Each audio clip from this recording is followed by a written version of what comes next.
The sea is dark before sunrise, and the first shape to appear is not a wall, not a tower, not even the pale line of the African coast, but a forest of masts rising out of the harbour like black reeds in still water.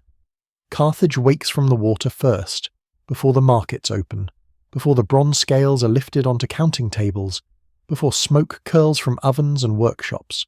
The harbour already breathes with movement. Ropes tighten against stone mooring rings.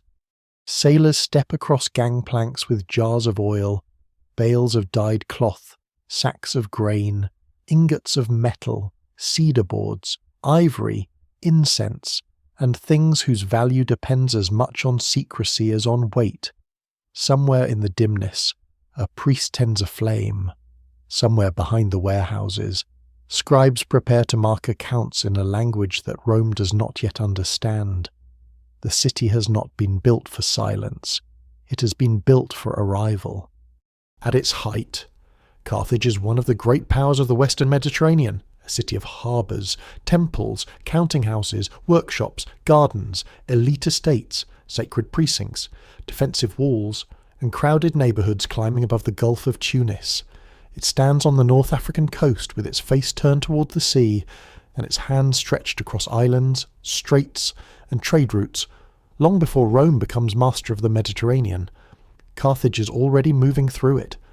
Its ships pass between Africa, Sicily, Sardinia, Iberia, and perhaps beyond the Pillars of Heracles into Atlantic waters where the evidence grows thinner and the imagination grows restless. What survives in the record suggests a people unusually skilled at turning distance into power. They do not need to conquer every shore in the Roman way. They need ports, agreements, safe anchorages, loyal intermediaries, protected routes, and enough force to remind rivals that trade can travel beside violence. And yet the city that almost changed the course of history is known mostly through the voices of those who hated it, feared it, defeated it, or inherited its ruins.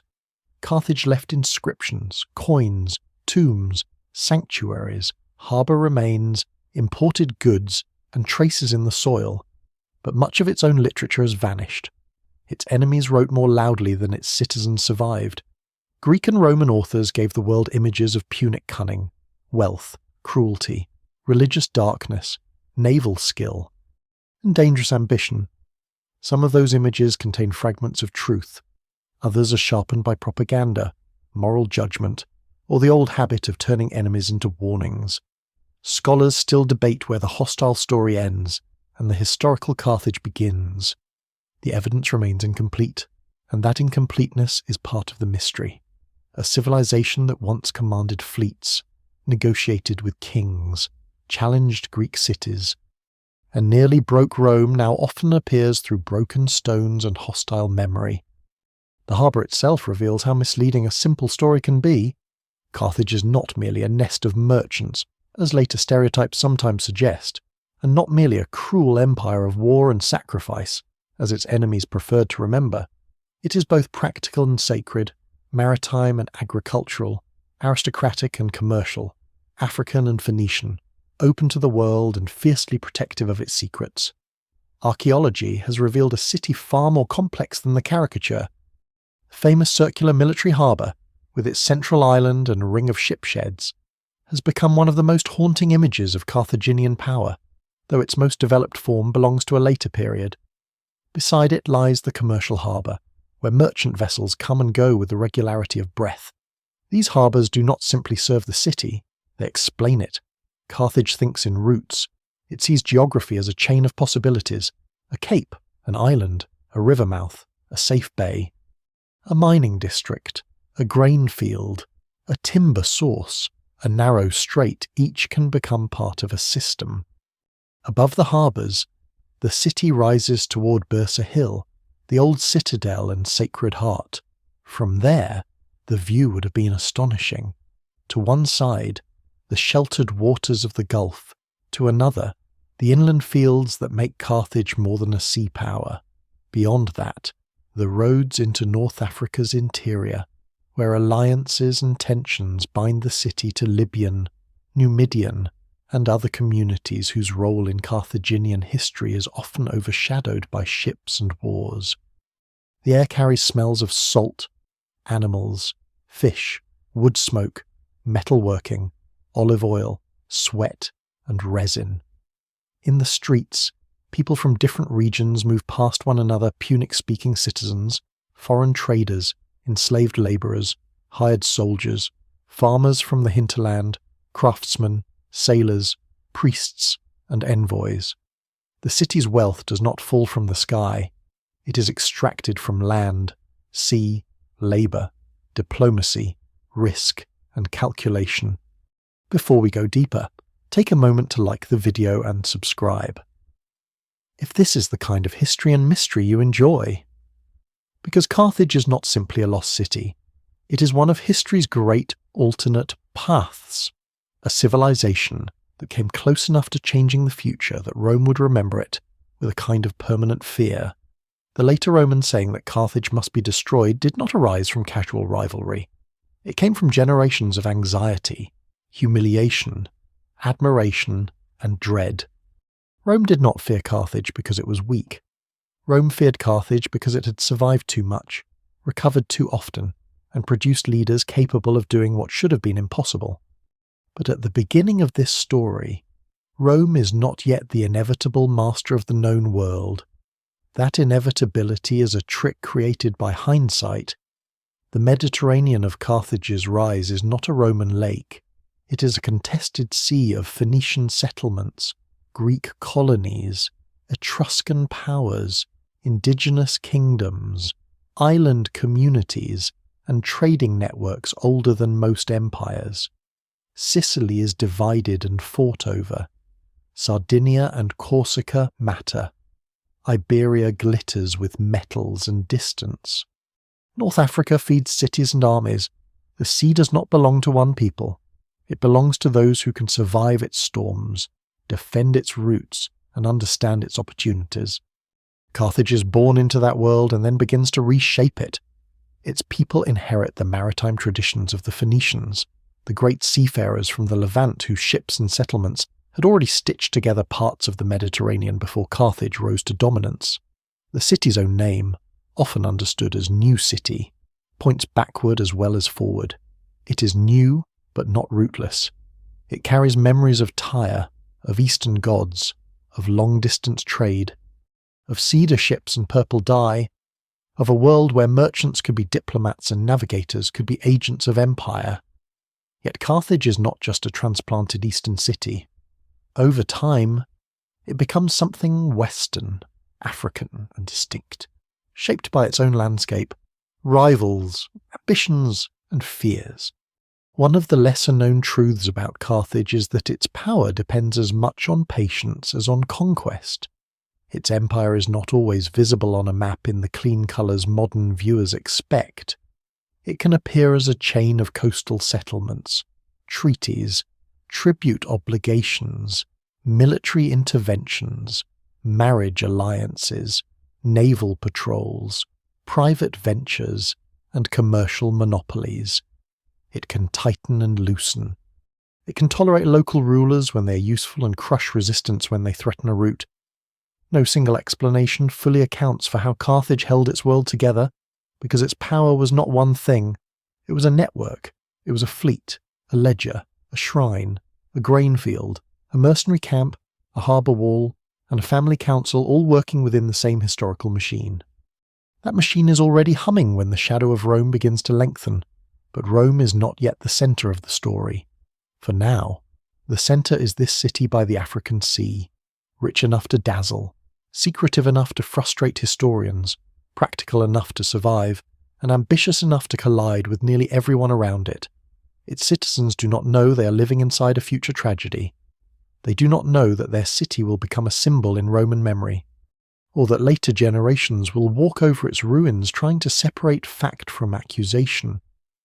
They know the price of silver, the danger of storms, the demands of gods, the hunger of armies, the value of grain, the risk of Sicily, the promise of Iberia, and the necessity of keeping the sea open.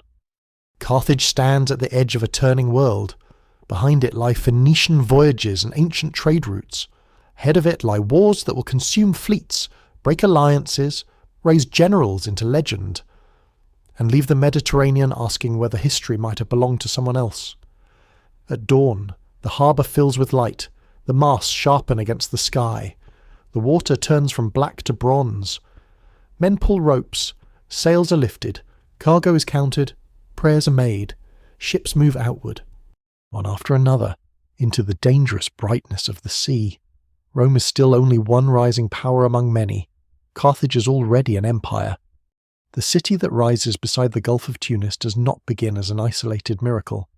It begins as a daughter of older seas, older harbours, older habits of risk, and older stories carried westward by people who already know that a coastline is not a boundary but an invitation. To understand Carthage before Rome, it is necessary to look east, toward the Levant, where the Phoenician cities cling to a narrow strip of land between mountains and water. There, in places such as Tyre, Sidon, Byblos, and other coastal centres, generations of sailors learn to live with limited farmland and extraordinary access to the Mediterranean. They become traders because the land presses them toward the sea. They become navigators because survival rewards those who can read wind, stars, currents, reefs, and foreign markets. They become founders of distant settlements because a ship that can cross water can also carry a city in miniature families, tools, gods, languages, weights, measures, contracts. Ad memory. The Phoenicians do not create an empire in the later Roman sense, with roads marching inland and provinces organized under a single imperial state. Their world is looser, more flexible, and in some ways harder to see. They establish trading stations, colonies, workshops, sanctuaries, and harbour communities across the Mediterranean. Some are small and practical.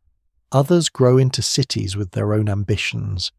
Their ships move along North Africa, Sicily, Sardinia, southern Iberia, and beyond. They trade in metals, timber, glass, wine, oil, textiles, ivory, dyes, and luxury objects whose value often depends on distance from their source. The famous purple dye associated with Phoenician production becomes more than a colour.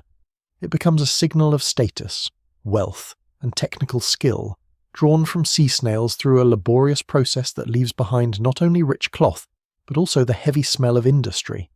The world of Carthage is born from this maritime intelligence. Tradition places the founding of Carthage in the late 9th century before the Common Era, though the exact date, like so much about early Carthage, remains debated. Archaeological evidence points to Phoenician settlement in the region during the early first millennium before the Common Era, while later literary tradition gives the city a dramatic foundation story centred on a woman remembered by Greek and Roman authors as Dido or Elissa. In that story, she is a royal figure from Tyre, fleeing violence and betrayal, carrying treasure and followers across the sea, and gaining land in North Africa through cleverness. The famous tale of the oxhide, in which she's allowed to claim as much land as can be enclosed by a single hide cut into strips, belongs to the realm where legend and political memory overlap. It may preserve a faint echo of negotiation between settlers and local powers, or it may be a later story shaped to explain the city's cunning reputation. What survives in the record suggests that the real founding was probably more complex than a single heroic escape. But the legend matters because it reveals how ancient people imagined Carthage clever, wounded, ambitious, foreign, and destined for greatness. Dido's story also shows how Roman memory tried to pull Carthage into Rome's own mythology. In later Roman literature, especially in the epic imagination, she becomes entangled with Aeneas, the Trojan ancestor of Rome. Their tragic encounter creates a mythical explanation for the hatred between Rome and Carthage, as though the Punic Wars were born not only from trade, territory, and strategy, but from a love abandoned and a curse remembered. This is powerful storytelling, but it is not documentary history. Scholars still debate how much, if anything, lies behind the older layers of the Dido tradition, the evidence remains incomplete, and the safest path is to treat the legend as a window into ancient identity rather than a literal record of events. Still, legends are not useless. They show what a city means to those who tell its story. In Carthage's case, the foundation tale preserves the image of a city born from exile, calculation, and a bargain with African land. That African land is crucial. Carthage is often described as Phoenician, and culturally it does emerge from Phoenician roots, but it is never only an eastern transplant. Its location transforms it. The settlement stands near fertile lands, sheltered waters, and routes into the western Mediterranean. The peninsula on which it develops offers defensible positions and access to harbours. The surrounding region can support agriculture. And in time, Carthaginian power grows not only from ships but from fields, estates, orchards, livestock, and labour. Early Carthage must negotiate with local communities, including Libyan populations whose presence long predates the newcomers. The relationship between Phoenician settlers and indigenous African societies is not simple. It involves trade, coexistence, intermarriage, tribute, dependency, conflict, and cultural blending. Greek and Roman writers often flatten these communities into background scenery, but they are central to the making of Carthage. Without Africa, there is no Carthaginian empire. As generations pass, the settlers' descendants become Punic, a Western Phoenician world with its own character. They speak and write a Semitic language related to Phoenician, maintain religious and cultural ties to older Eastern traditions, and continue honouring deities such as Baal-Hamon and Tanit, whose symbols appear across the Punic world. Yet their society changes in contact with North Africa, island populations, Iberian communities, Greeks, Etruscans, and others. Carthaginian material culture reflects both continuity and adaptation. Pottery forms, burial practices, inscriptions, coins, sanctuaries, and imported goods all show a civilization in motion, not a museum of unchanged Eastern customs. The city grows by absorbing the sea around it. Its early rise is helped by the changing fortunes of the Eastern Phoenician cities. Tyre and its neighbours face pressure from great Near Eastern empires, including Assyrian, Babylonian, and later Persian power. These pressures do not instantly sever Carthage from its roots, but they alter the balance. A Western colony that once looked back toward Tyre gradually becomes a leading power in its own right. As older centres struggle, Carthage gains room to act. It begins to protect, influence, and sometimes dominate other Phoenician settlements in the west. This process is not perfectly documented, and no single explanation fully accounts for the shift. It likely unfolds gradually through trade leadership, naval strength, diplomatic necessity, and the city's geographic advantage. What matters is the result. Carthage becomes more than a colony. It becomes the great Punic capital of the Western Mediterranean. There is a quiet drama in that transformation. A group of settlers, probably one among many Phoenician ventures, becomes the centre of a maritime network that rivals Greek expansion and later terrifies Rome. This does not happen overnight. It happens through accumulated advantage. Carthage sits near the narrow central waters of the Mediterranean, close enough to Sicily to care deeply about it, close enough to Sardinia to reach it, close enough to the African interior to draw wealth from it, and far enough west to command routes toward Iberia and the Atlantic. Geography gives opportunity, but opportunity only matters when a society knows how to use it. Carthage's founders and their descendants understand the value of location with almost ruthless clarity.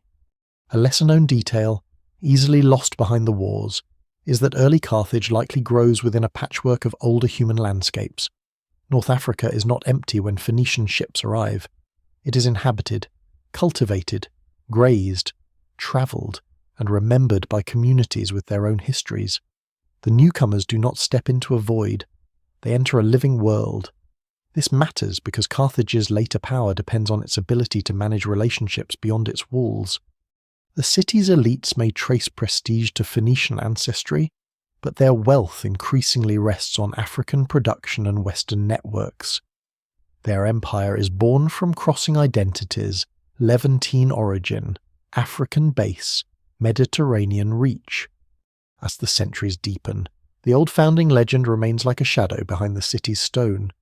Dido, whether historical, mythical, or something between, represents a beginning shaped by loss and intelligence, a fleeing queen, a cut hide, a new city on foreign land. These images are too elegant to be treated as simple fact, but too persistent to ignore. They reveal how Carthage's identity was imagined as both fragile and formidable from the beginning. It is a city that must negotiate before it can dominate, calculate before it can expand, and remember its distance from home even as it becomes a homeland in itself. By the time Rome begins to matter beyond central Italy, Carthage has already passed through centuries of growth, adaptation, and ambition. Its people no longer live as dependent colonists of Tyre. They live as citizens of a Western capital, guardians of routes, masters of harbours, landholders in Africa, rivals of Greek cities, and inheritors of a seaborne tradition older than Rome's imperial dreams. The ships that leave its harbour carry more than goods.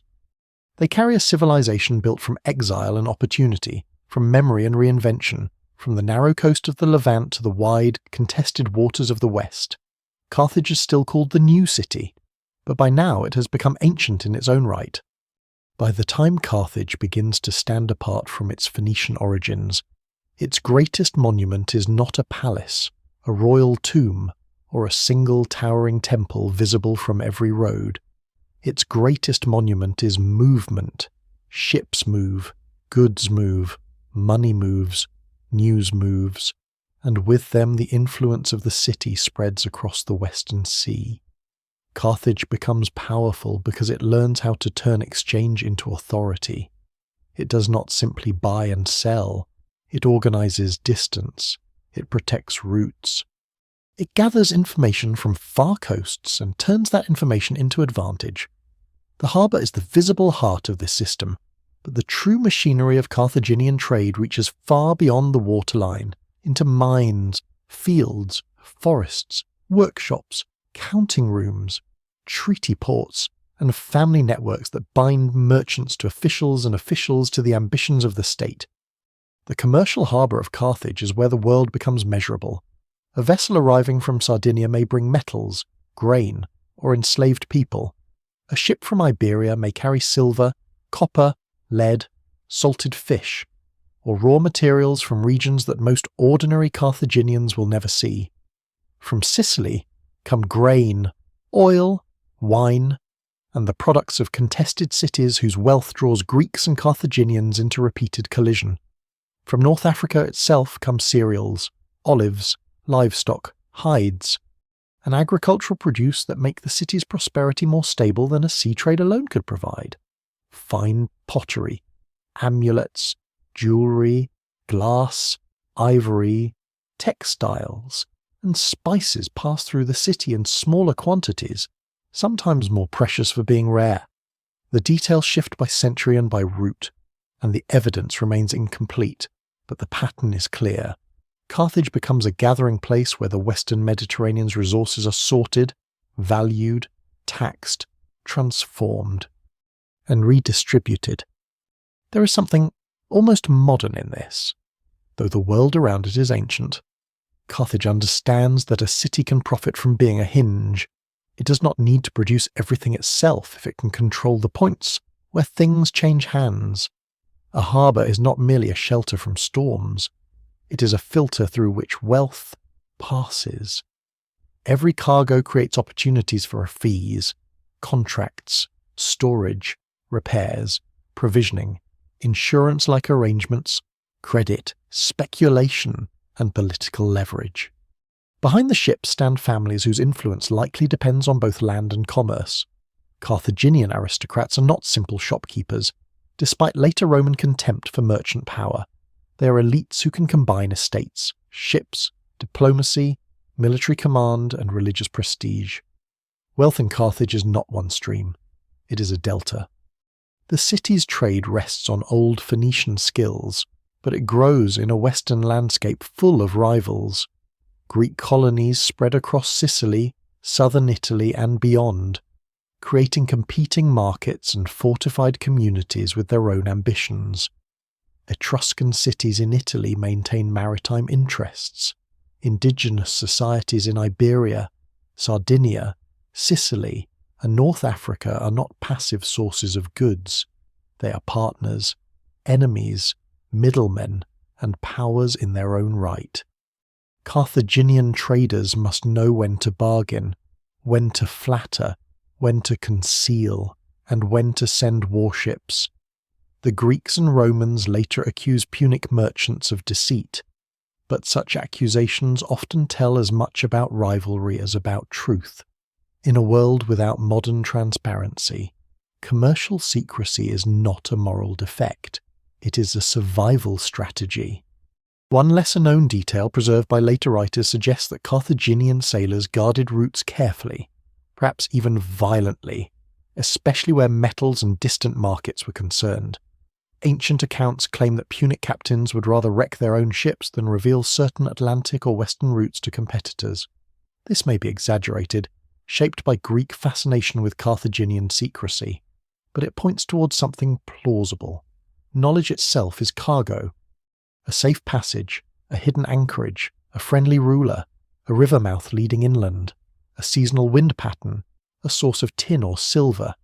These are forms of wealth. Carthage's empire is built not only from what its merchants carry, but from what they know and refuse to share. The city's artisans turn imported and local materials into objects that travel again. Workshops produce pottery, metal goods, textiles, jewellery, ship fittings, weapons, religious objects, and everyday tools. Some goods are modest, made for ordinary use across Punic settlements. Others signal status or sacred devotion. The famous purple dye, inherited from older Phoenician traditions, remains an emblem of costly production, though Carthage's economy is far broader than any single luxury. Salted fish and fish sauce, grain and oil, ceramics and metals may lack the romance of royal purple, but they move in larger quantities and sustain wider networks. Civilizations often depend on glamorous symbols to impress outsiders, but ordinary commodities make empires durable. Carthage also develops a sophisticated relationship with money and accounting. Coins appear in the Punic world, especially in connection with military needs and overseas operations, though their use varies across time and place. Earlier exchange depends heavily on weighed metal, credit, barter, and commercial records. The Carthaginians write in scripts descended from Phoenician, and their inscriptions, though often brief, reveal a culture comfortable with dedications, names, titles, and formal religious or civic acts. The loss of their broader written archives is one of the great silences in Mediterranean history. Somewhere in Carthage there must once have been records of contracts, treaties, cargoes, debts, ship ownership, taxes, and state decisions. Almost all of that has disappeared. What survives in the records suggests an administrative intelligence that later enemies were happy to use but rarely eager to praise. This trade world produces wealth, but wealth also produces vulnerability. A city whose power depends on routes must defend them. A merchant empire cannot treat war as an occasional inconvenience. It is a constant possibility. Pirates, rival states, rebellious subjects, hostile cities, unpaid mercenaries, and shifting alliances can all threaten the flow of goods. Carthage therefore invests in naval strength. Its sailors know the western waters, and its warships become among the most respected in the Mediterranean. The city's shipwrights and crews inherit centuries of maritime experience. Its vessels are not magical engines of dominance, but in the age before Rome becomes a naval power, Carthage's fleet gives it a reach few rivals can match. The relationship between trade and war is not accidental. Carthage expands where trade requires protection, and where protection creates further opportunities for trade. A port can begin as a commercial outpost and become a military asset. A treaty can begin as a trading arrangement and become a form of dependency. A conflict over markets can become a siege. This is not unique to Carthage, but Carthage performs the pattern with unusual skill. Its enemies often describe Punic power as greedy. But all imperial systems are hungry in their own way. Rome will later speak the language of law, order, and destiny while taking land, tribute, slaves, and grain on a scale Carthage never fully matches. The difference is not appetite, it is style. At the centre of the Carthaginian economy stands the sea, but the city's wealth cannot be understood without the land behind it. The fertile zones of North Africa become increasingly important as Carthage matures. Grain fields, olive groves, vineyards, orchards, and livestock support the urban population and help finance wider ambitions. Later ancient sources praise the agricultural knowledge associated with Carthage, especially through the work of Mago, a Carthaginian writer on farming whose treatise was considered valuable enough that after Carthage's destruction, Roman authorities reportedly preserved and translated it. The original text is lost, known only through later references, but its reputation is striking. Rome destroyed the city yet kept its agricultural wisdom. That small fact complicates the image of Carthage as only a trading power. It was also a civilization of soil, technique, and accumulated practical knowledge. Still, the harbour remains the symbol because the harbour makes the city visible to history. Imagine it in full daylight. Ships entering with patched sails and carved sterns. Dockworkers bent under loads. Officials watching cargo with professional suspicion. Merchants bargaining in Punic, Greek, and other tongues. Priests receiving offerings for safe voyages. Sailors from distant coasts squinting at the walls above them. The smell is heavy, not romantic fish. Pitch, animals, sweat, oil, wet rope, smoke, brine, and stored grain. Civilization often looks cleaner from a distance than it smells up close. Carthage's greatness is made in that crowded, noisy, profitable air. And within that noise lies the first hint of the danger to come. A city built on trade must keep growing, or at least keep defending what it has already woven together. Every route creates dependency. Every dependency creates fear of interruption. Every rival harbour becomes a possible threat. Sicily, Sardinia, Iberia, and the North African hinterland are not optional ornaments around Carthage. They are pieces of a living system. If one breaks, pressure travels through the whole body. Long before Rome crosses the sea in force, Carthage has already become too large, too wealthy, and too entangled to remain untouched by war. The empire that almost changed history forever begins. Then, not with a single battlefield, but with the quieter violence of opportunity. A forest is cut for ships, a mine is opened, a treaty is signed under pressure, a harbour is fortified, a rival trader is pushed aside. A farmer's grain becomes a sailor's ration. A sailor's route becomes a state secret. A state secret becomes a reason to kill. Carthage grows rich because it understands the Mediterranean as a web. And it grows dangerous because it cannot allow that web to fall into someone else's hands. Rome has not yet become its mortal enemy. But the conditions for that struggle are already moving through the harbours, hidden inside cargo jars, account tablets, and the wake of ships crossing the bright water towards Sicily, Sardinia, Iberia, and the unknown west. The wealth of Carthage comes from the sea, but the city cannot be understood if it is imagined only as a bright harbour floating above the earth, detached from the land behind its walls, behind the masts, beyond the warehouses, past the shrines and crowded streets. There is another Carthage, a country of fields, estates, villages, watchpoints, roads, wells, orchards, pastures, and uneasy relationships with people whose names appear too rarely in the surviving record. This inland world is less famous than the fleets, less dramatic than Hannibal's elephants, less visible than the circular harbour, but it's one of the reasons Carthage becomes more than a trading colony. A city can grow rich from ships, but it becomes durable when it can feed itself, tax its hinterland, and draw manpower, animals, and supplies from the earth beneath its feet. North Africa is not a blank background waiting for Punic ambition. It is already inhabited by Libyan, Numidian, and other indigenous communities with their own political structures, grazing routes, farming zones, alliances, rivalries, and sacred landscapes.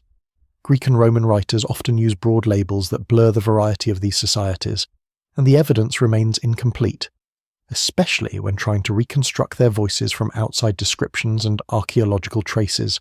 Still, what survives in the record suggests a world of remarkable complexity.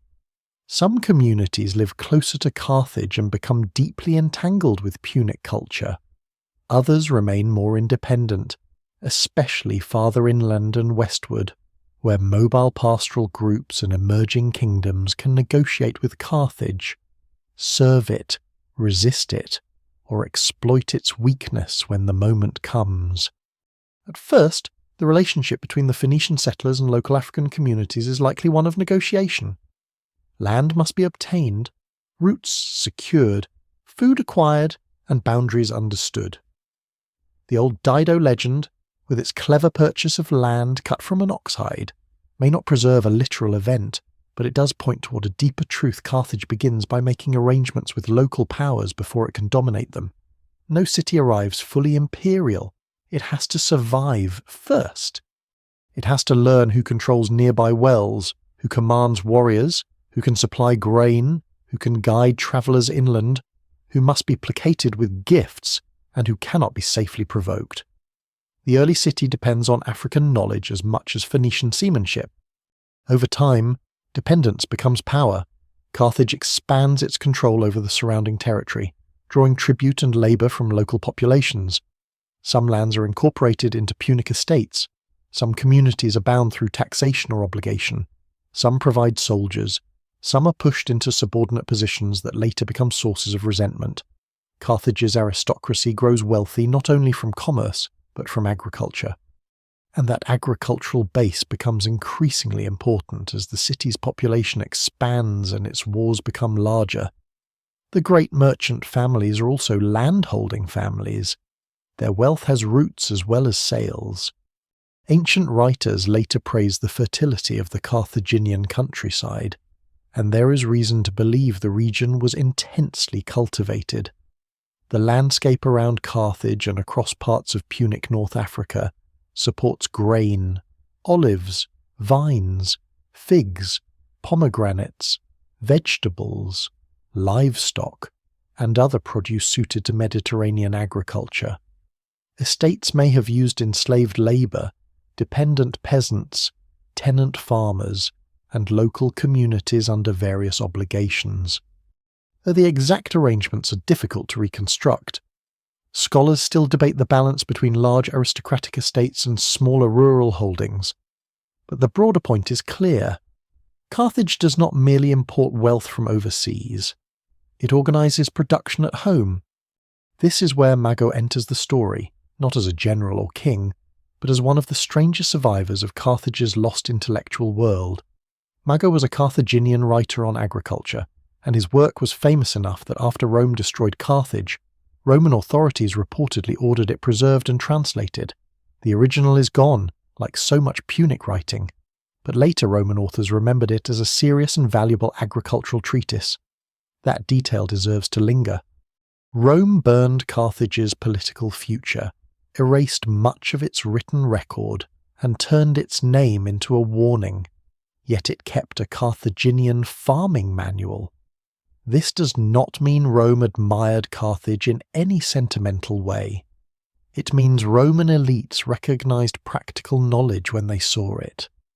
The enemy's wisdom could be useful even after the enemy's city had been broken. The existence of such agricultural knowledge complicates the old image of Carthage as a nation of merchants who cared only for profit. Its elites understood soil, planting, grafting, animal care, estate management, and the disciplined extraction of value from land. A seaborne empire needs farmers. It needs grain stores, fodder, wine, oil, hides, wool, timber, draft animals, and food for crews and armies. The harbour and the countryside are not separate worlds. They feed each other. A merchant ship may carry African grain outward, return with silver or timber, and be financed by a family whose wealth rests partly on inland estates, worked by people who never see the sea. Yet the African base of Carthage is also a source of tension. The city's citizens and ruling families enjoy privileges that subject communities do not share. Local populations may be taxed heavily, recruited for war, or treated as dependent allies whose loyalty is assumed until crisis proves otherwise. When Carthage suffers military defeat, these tensions rise to the surface. The later mercenary war, after the First Punic War, will reveal how dangerous the gap between Carthage and its soldiers, subjects, and rural populations can become. That catastrophe belongs later in the story, but its roots are already in the structure of power. A city that rules through obligation must always ask how much pressure the ruled will bear. The inland world also gives Carthage one of its greatest military advantages: access to African cavalry and, eventually, war elephants. Numidian horsemen become famous for their speed, flexibility, and skill as light cavalry. They can harass enemies, scout terrain, disrupt formations, and vanish before heavier troops can answer. Their importance in Carthaginian armies is immense, though their loyalty is never guaranteed in a simple way.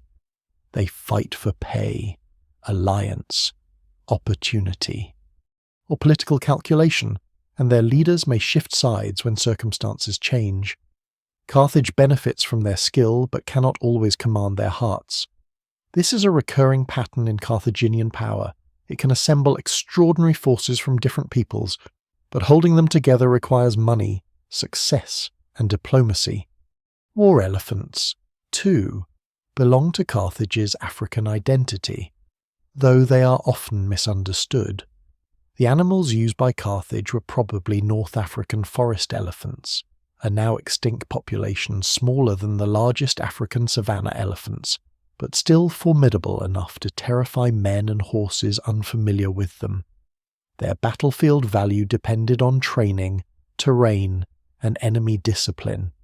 They could break formations and create panic, but they could also become uncontrollable, especially when wounded or frightened. Ancient warfare rarely rewards simple assumptions. An elephant can be a weapon, a symbol, a logistical nightmare, and a danger to its own side all at once. What survives in the record suggests that Carthage used them seriously, not as exotic decoration, but no single explanation fully accounts for their success or failure in every battle. The city's relationship with Africa is therefore full of contradiction. Carthage is African in its location, agriculture, manpower, cavalry, elephants, and political realities. It is Phoenician in language, religion, ancestry, and maritime tradition. It is Mediterranean in trade, diplomacy, war, and cultural exchange. Later Roman memory often treats it as foreign in a way that makes it seem almost rootless, as though it were an Eastern intruder on African soil. But by the time Carthage rises to greatness, it has been in North Africa for centuries. Its dead are buried there. Its gods are worshipped there. Its children are born under African light. Its aristocrats own African land. Its survival depends on African harvests. It is not a visitor. It is a civilization of the Western Mediterranean, and Africa is not scenery around it, but the ground from which it draws breath. Even the walls of Carthage speak to this dual existence. Facing the sea, the city watches routes, harbours, and fleets. Facing inland, it watches roads, farms, subjects, rivals, and potential rebellion. Fortifications protect against armies that may come from land as well as sea. The city must be secure from both invasion and the anger of those it dominates. Its power is impressive, but never effortless. Every sack of grain arriving from the countryside carries invisible politics. Every cavalry troop recruited from a local ally carries a history of negotiation. Every estate beyond the walls raises the question of who owns, who works, who pays, and who resents. This African Carthage is quieter than the naval Carthage, but it is essential to everything that follows.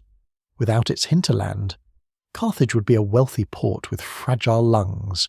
With it, the city becomes a state capable of feeding people, sustaining fleets, hiring armies, and recovering from shocks that might destroy a smaller trading settlement. The land gives Carthage depth. It also gives it enemies close to home. That is the danger of becoming more than a harbour. The moment a city reaches inland, it becomes responsible for a world it cannot fully control. So the story widens, the masts are still there, rising above the water, but now behind them stretch fields and villages, dusty roads and estate walls, horsemen moving across open ground, labourers pruning trees, tax collectors measuring obligations, and local chiefs weighing whether Carthage is a partner, master, or temporary necessity. The empire before Rome is not only carried by ships, it is planted in African soil, and like all things planted, it grows through roots hidden from sight. The ships of Carthage do not stop at the familiar edges of the map.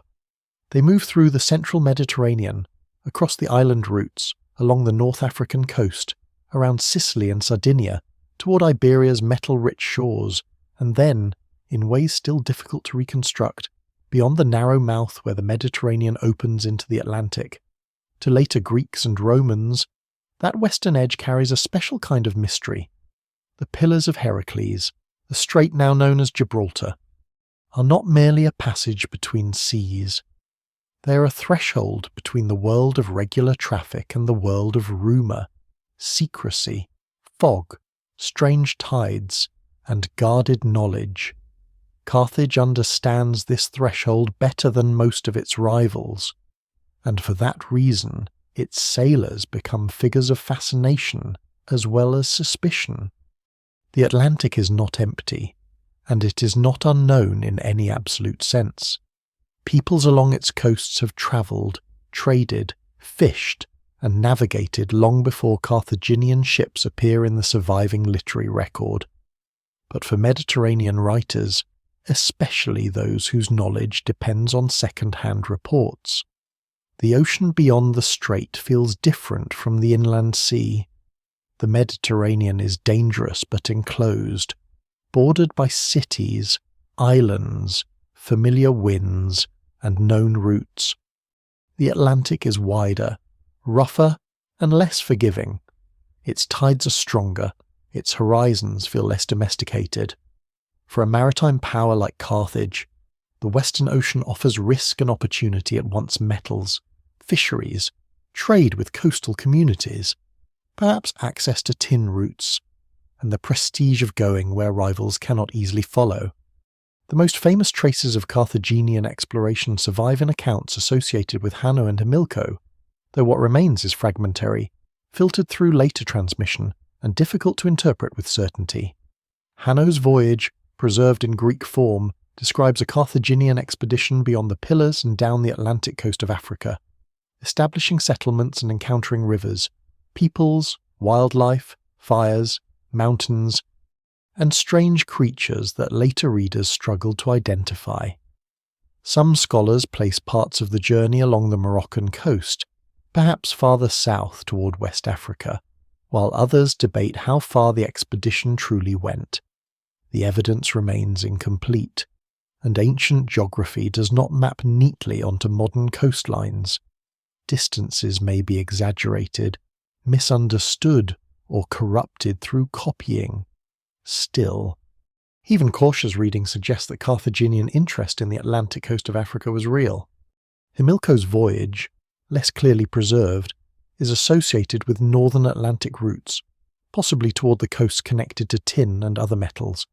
Later ancient references describe sluggish seas, seaweed, fog, shallows, and difficult waters, details that may reflect genuine sailing experience mixed with mythic or literary colouring. Scholars still debate whether these accounts point toward the Atlantic coast of Iberia, Brittany, Britain, Ireland, or a more limited zone of exploration. No single explanation fully accounts for all the details, and some of the reports may be shaped by Carthaginian secrecy or by later authors who did not fully understand the original information. Yet here again the broader truth matters more than this exact certainty. Carthage was not content to remain inside the safest routes. It looked westward, where wealth and mystery often wore the same face. For Carthaginian merchants, the Atlantic is not simply a place of adventure, it is a commercial frontier. Iberia, especially southern and southeastern regions, is rich in metals, including silver, copper, and lead. Long before Roman conquest reorganizes these resources, Phoenician and later Punic networks are active there. Settlements such as Gadir, known later as Gades and now associated with Cadiz, become crucial western nodes. Gadir is older than Carthage in tradition and deeply tied to Phoenician expansion. It sits near the Atlantic entrance, a place where Mediterranean and oceanic worlds meet. Control of such routes means access not only to goods, but to information, and information, as always in Carthage's world, is a form of guarded treasure. Ancient writers sometimes portray Carthaginians as obsessively secretive about their trade routes. One story tells of a Punic ship captain who deliberately wrecks his vessel to prevent Roman or rival observers from discovering the route to valuable markets. The state supposedly rewards him for the loss because he has preserved a greater advantage. Whether the event happened exactly as told is uncertain. And it may be a moralizing tale shaped by outsiders who already believed Carthaginians were cunning.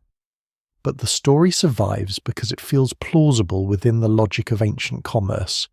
In a world without printed maps, satellite navigation, or open maritime charts, route knowledge is power. A hidden anchorage can be worth more than a cargo. A reliable wind pattern can enrich generations. A guarded path to tin, silver, or gold can shape diplomacy and war. The ships themselves are part of the mystery. Carthaginian vessels descend from Phoenician traditions of shipbuilding, but the exact appearance of every type used in long-distance trade remains partly reconstructed from scattered evidence. Artistic representations, wrecks from related maritime cultures, and comparison with other ancient ships. Merchant vessels are broader and deeper than warships, built to carry cargo rather than speed into battle. They rely on sail, steering oars, seasoned crews, and practical knowledge passed from sailor to sailor. Warship, by contrast, are long, narrow, and powered by rowers, designed for maneuver and ramming. The same civilization requires both the heavy-bellied trader and the sharp naval predator. Trade opens the road, force keeps it open. A lesser-known but important point is that ancient navigation is not blind wandering. Mediterranean and Atlantic sailors use stars, coastlines, prevailing winds, seasonal patterns, watercolour, birds, soundings, currents, and inherited sailing directions. They may not have modern instruments, but they possess disciplined observation. The idea that ancient mariners simply hugged the shore in fear is too simple. Many routes did follow coasts when practical, especially for trade and provisioning. But experienced sailors could make open water crossings when conditions and knowledge allowed. Carthage's maritime world depends on trained memory, the remembered shape of a headland, the timing of a wind shift, the smell of land before dawn, the behaviour of birds near shore, the dangerous shoal that is not visible until foam breaks over it. The Atlantic also deepens Carthage's aura among its enemies. A people who travel beyond the edge of common knowledge become easy to turn into something sinister. Greek authors sometimes describe Western lands with wonder and suspicion, mixing real geography with marvels. Roman writers inherit both fascination and distrust.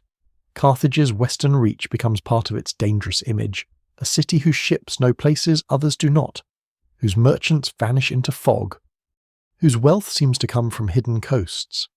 This does not mean Carthage controlled the Atlantic in any modern imperial sense.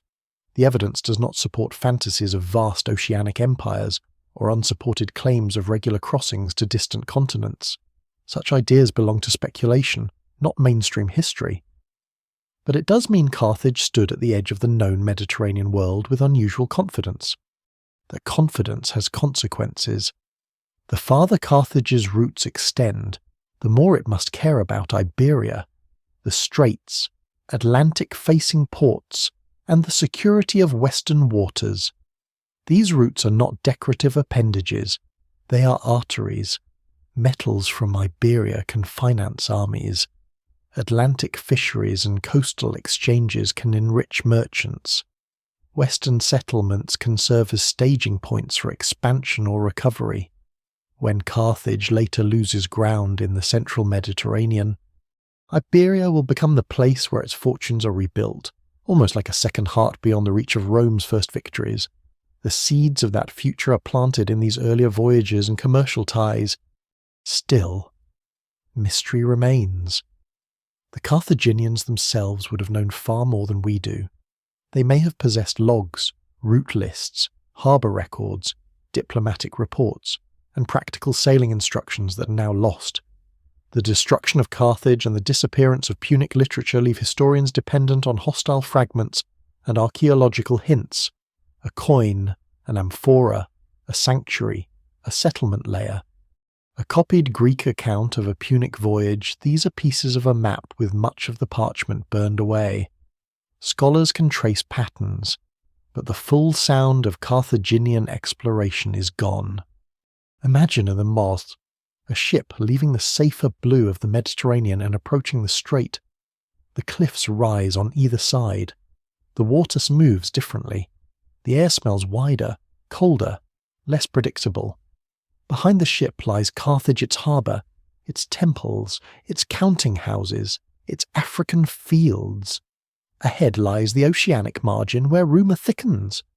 The captain knows things not written for strangers. He knows where to turn, when to wait, which coast to follow, which inlet to avoid, which people expect gifts, which wines can trap a hull for days, which cargo must be hidden, which questions should not be answered in a foreign port. The ship passes between the pillars and enters the Atlantic light. Carthage's greatness is not only that it fought Rome, it is that before Rome fully understood the sea, Carthage had already learned to think beyond it. Its sailors stitched together a western world of islands, minerals, ports, and secret passages. Some of that world is recoverable, some remains beyond reach. The ocean kept its share of the evidence, and Rome helped silence the rest. What remains is enough to see the outline of a civilization whose power came from going farther than others could safely follow, and from returning with wealth, knowledge, and the dangerous confidence of those who know the horizon is not the end. The deeper one moves into Carthage, the more difficult it becomes to separate the city from the accusation surrounding it. Its harbours can be measured, its walls can be traced, its pottery can be classified, its coins studied, its trade routes reconstructed in fragments. But its sacred world is harder to enter. Here, the evidence is real, yet the interpretation remains contested. Here, hostile memories cling to stones. Here, archaeology, ancient literature, grief, propaganda, ritual, and modern discomfort converge around one of the most debated questions in Mediterranean history. What did Carthage do for its gods? And how should the living judge the dead when the dead can no longer explain themselves? Carthaginian religion grows from Phoenician roots but develops in the western Mediterranean over centuries. The gods honoured in Carthage are not identical in every period or place, and the names that survive only partly reveal the emotional force they held for worshippers. Baal-Hamon appears as a major divine figure, often associated with power, fertility, and authority, though precise definitions can be elusive because ancient gods rarely fit into neat modern categories. Tanit, whose sign appears widely across Punic context, becomes especially prominent, perhaps as a protective and maternal presence. perhaps tied to fertility, city identity, and divine favour. Melkat, Eshmun, Astarte, and other deities also belong to the wider Punic and Phoenician sacred landscape. What survives in the record suggests a religion of offerings, vows, dedications, sanctuaries, symbols, processions, and deeply practical relationships between human communities and divine powers. Religion in Carthage is not a private corner of life. It is part of the city's structure. Temples and sacred precincts stand within the urban world. Inscriptions record dedications made in fulfillment of vows. The language of offering suggests exchange between worshipper and deity, a request made, a favour granted, gratitude marked in stone. This is not unusual in the ancient Mediterranean. Greeks, Romans, Egyptians, Phoenicians, and many others all live in worlds where gods are approached through ritual acts, gifts, sacrifices, and formal obligations. The divine is not distant decoration. It is present in harvest, childbirth, illness, storms, voyages, treaties, and war. A ship leaving harbour may need more than good timber and skilled sailors. It may need divine protection. A city facing siege may turn not only to walls and soldiers, but to gods who must be honoured with frightening seriousness. The most controversial evidence comes from sacred precincts known as tophets, especially the one at Carthage, where urns containing cremated remains of infants and young animals have been found beneath stone markers dedicated to deities such as Baal-Hamon and Tanit. Ancient Greek and Roman writers accused Carthaginians of sacrificing children, sometimes describing horrific rituals in moments of crisis. For a long time, these hostile accounts shaped popular understanding almost completely. Carthage became, in the imagination of its enemies and later readers, a city of flames, bronze idols, and unbearable offerings. Modern archaeology has not made the question simpler, it has made it more serious. Some scholars argue that the Tophet evidence supports the conclusion that child sacrifice occurred, at least in certain contexts. They point to the combination of cremated infant remains, animal offerings, votive inscriptions, and ancient literary testimony from multiple hostile sources. In this interpretation, the Tophet is not merely a cemetery, but a ritual space where children and animals were offered to the gods, possibly as part of vows made by families or elites.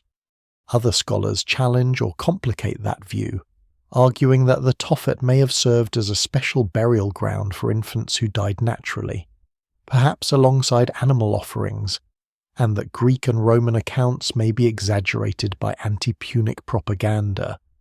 Still others suggest that the truth may not fit a clean either-or division. Some remains may represent natural deaths, some may represent ritual killing, and practices may have changed over time. No single explanation fully accounts for all the evidence. The difficulty lies partly in the nature of infant mortality in the ancient world. Many children died very young, and ancient societies often treated the burial of infants differently from that of older children and adults. Cremation, special burial zones, and distinct ritual treatment do not automatically prove sacrifice. At the same time, the presence of animal remains, votive formulas, and the consistency of certain Tophet practices across Punic sites create patterns that cannot be dismissed lightly. The evidence remains incomplete, and every interpretation carries weight and risk. To deny sacrifice entirely may smooth away disturbing evidence. To accept every hostile accusation at face value may repeat the propaganda of Carthage's enemies. The responsible path is uncomfortable acknowledge that child sacrifice may well have occurred in Punic religious practice, while also recognizing that the scale, meaning, frequency, and social context remain debated. It is important, too, to resist the easy comfort of pretending that Carthage alone was capable of frightening rituals. The ancient Mediterranean was not gentle. Greeks told stories of human sacrifice in myth, and occasionally in historical crisis. Romans, who later condemned Carthaginian cruelty, buried living human victims in rare state rituals during moments of terror and practiced mass violence in war, execution, and spectacle. None of this excuses anything. It simply prevents the old Roman moral frame from becoming the whole story. Ancient societies often drew the line between piety and horror in places that modern people find difficult to comprehend. Carthage may have crossed that line in ways that still disturb, but it did not inhabit a world otherwise governed by modern humanitarian restraint. The Topet itself must have been a place of intense emotional power. Imagine it not as a simple theatre of cruelty, nor as a neutral cemetery, but as a sacred landscape filled with smoke, ash, carved stones, repeated symbols, family dedications, priestly acts, fear, grief, hope, and obligation. The stone markers often bear signs associated with Tanit, upraised hands, crescent symbols, and inscriptions naming those who made offerings. Some worshippers may have come in gratitude after a vow was fulfilled, others may have come in desperation. The surviving stones do not tell us enough about their tears, doubts, ambitions, or beliefs. They preserve formula more than feeling. Yet behind every urn is a human event, whether that event was death by disease, ritual killing, family grief, public obligation, or some mixture that cannot now be untangled. This sacred darkness became one of Rome's most useful memories. To portray Carthage as religiously monstrous was to make its destruction feel like moral necessity. If the enemy sacrifices children, then war against it becomes more than strategy. It becomes purification. This pattern is familiar across history. Empires often justify violence by emphasizing the crimes, real or imagined, of those they defeat. The Romans had political and military reasons to destroy Carthage, but moral stories helped make destruction easier to remember. Later audiences inherited those stories and often accepted them without asking who preserved them and why. Yet the archaeological evidence prevents the opposite mistake. Carthage cannot be rescued from Roman propaganda simply by declaring every accusation false. The Tophet remains, the urns remain, the inscriptions remain, animal and infant remains remain. Something happened there, something central enough to be repeated across generations, formal enough to be marked in sacred language, and disturbing enough that ancient outsiders could turn it into one of Carthage's defining images. The question is not whether the Tophet matters. It clearly does. The question is how to understand a practice whose participants are silent and whose loudest interpreters were enemies. Religion also shaped Carthaginian politics and war in less controversial but equally important ways. Generals made vows, treaties invoked gods, oaths carried sacred force, defeat could be read as divine anger, victory as divine favour. The city's leading families likely participated in religious patronage, using dedications and rituals to display piety and prestige. Priests and sacred officials formed part of the civic elite, in Carthage as in other ancient societies. Political authority and religious obligation were not separate modern categories. A state that commands fleets also kneels before gods. A council that counts silver also fears omens. A general who hires mercenaries may still sacrifice before battle. One lesser-known trace of Punic religion is its resilience beyond the fall of Carthage. Even after Rome destroys the city, Punic language, names, religious habits, and divine identities continue in North Africa for generations. Roman Africa does not instantly erase Punic culture. Gods can change names, merge with Roman forms, or survive beneath new labels. Baal-Hamon can be associated with Saturn in later contexts. Tanit's traces may echo through local religious life. This continuity reminds us that Carthage's destruction was not the immediate death of everything Punic. Cities can burn faster than beliefs disappear. So the sacred world of Carthage remains both visible and veiled. It gives history some of its clearest artifacts and some of its hardest moral questions. The harbours show how Carthage traded. The fields show how it fed itself. The Topet shows how much remains unresolved when archaeology touches grief. What survives in the record suggests a civilization that approached its gods with fear, discipline, and expectation. It also suggests practices that may have shocked even some ancient neighbours, though those neighbours were hardly innocent observers. As the story moves onward, this sacred intensity follows Carthage into diplomacy and war. The city that guards its roots also guards its gods. The merchants who bargain across the sea belong to families that dedicate stones in holy places. The generals who lead armies come from a society where vows and offerings shape public life.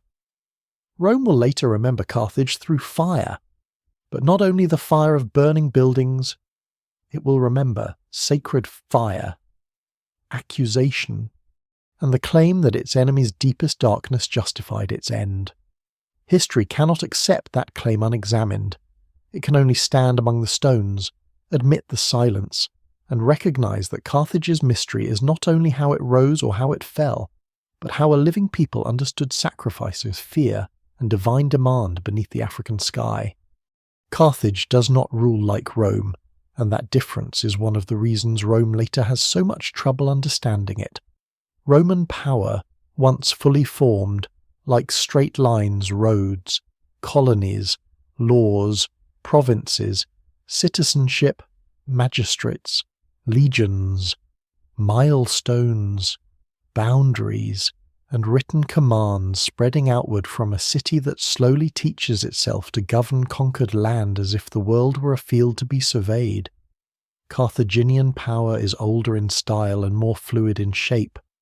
It follows harbours before roads, contracts before census lists, alliances before annexation, profit before uniformity. It can look weak because it does not always occupy everything it influences. It can look shadowy because many of its strongest bonds are commercial, diplomatic, and strategic rather than visibly territorial. Yet this empire without a crown is not accidental. It is a system built for a maritime civilization that understands that control does not always require possession. Sometimes it requires access, dependency, fear, and the ability to arrive by sea before a rival can react. There is no Carthaginian king ruling the Western Mediterranean from a throne in the simple way a storyteller might expect. Earlier Phoenician cities had kings, and Carthage may preserve traces of older monarchic traditions in its early development. But by the period of its great power, the city is governed through an aristocratic republican system whose exact workings remain partly obscured. Ancient sources describe magistrates often called suffets, roughly comparable in some ways to judges or chief officials, though not identical to Roman consuls.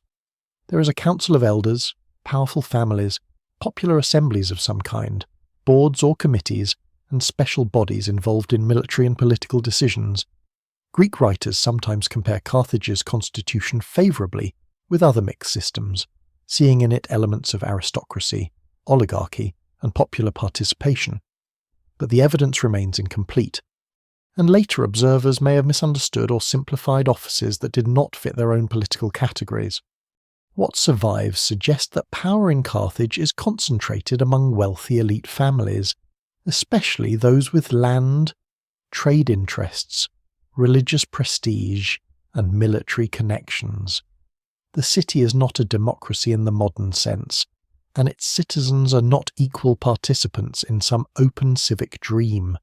It is a hard-headed aristocratic republic, governed by men whose fortunes are tied to ships, estates, mines, tribute, and war. Yet it is not a monarchy, and this matters. Ambitious generals can become dangerous to the state. Powerful families can compete. Councils can hesitate. Commercial interests can shape military decisions. Public opinion may matter in moments of crisis, though the exact mechanisms remain debated. Carthage's political system can produce caution, resilience, and strategic flexibility, but it can also produce delay, factional rivalry, and under-support for commanders operating far from home. This becomes crucial later, when Hannibal wins battles in Italy, but cannot turn victory into final conquest. The roots of that problem lie partly in the way Carthage organises power. A Roman army abroad represents a republic that can mobilise citizen manpower on a staggering scale, absorb losses, and keep sending armies even after disasters. A Carthaginian general abroad often commands a composite force, funded by money, diplomacy, family influence, mercenary contracts, and negotiated alliances. His success can enrich the state, but it can also frighten rivals at home. Carthage trusts talent, but not without suspicion. It needs commanders, yet fears any commander who becomes too independent. No single explanation fully accounts for Carthage's later choices, but its political structure helps explain why brilliance in the field does not always translate into unified strategy. The empire itself reflects this same complexity. Carthage rules some areas directly, influences others through treaties, and manages still others as dependent allies or commercial partners.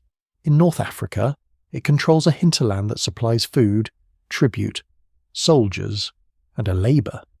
In Sardinia, it establishes strong influence and settlements, though local resistance and uneven control persist. In western Sicily, it holds fortified coastal zones and contests Greek power for centuries. In Iberia, its influence grows first through older Phoenician and Punic networks and later through the Barcid military project. Across this world, Carthage does not impose one uniform system. It adjusts. A city may keep local institutions if it pays and obeys. A community may be treated as an ally until it threatens a route. A strategic harbour may receive more attention than a vast inland district. The map of Carthaginian power looks less like a painted block and more like a net weighted at key points. Mercenaries are one of the most famous and misunderstood parts of that net. Carthage relies heavily on hired soldiers from many regions: Libyans, Numidians, Iberians, Gauls, Balearic slingers, Greeks, and others, depending on the period and theatre of war.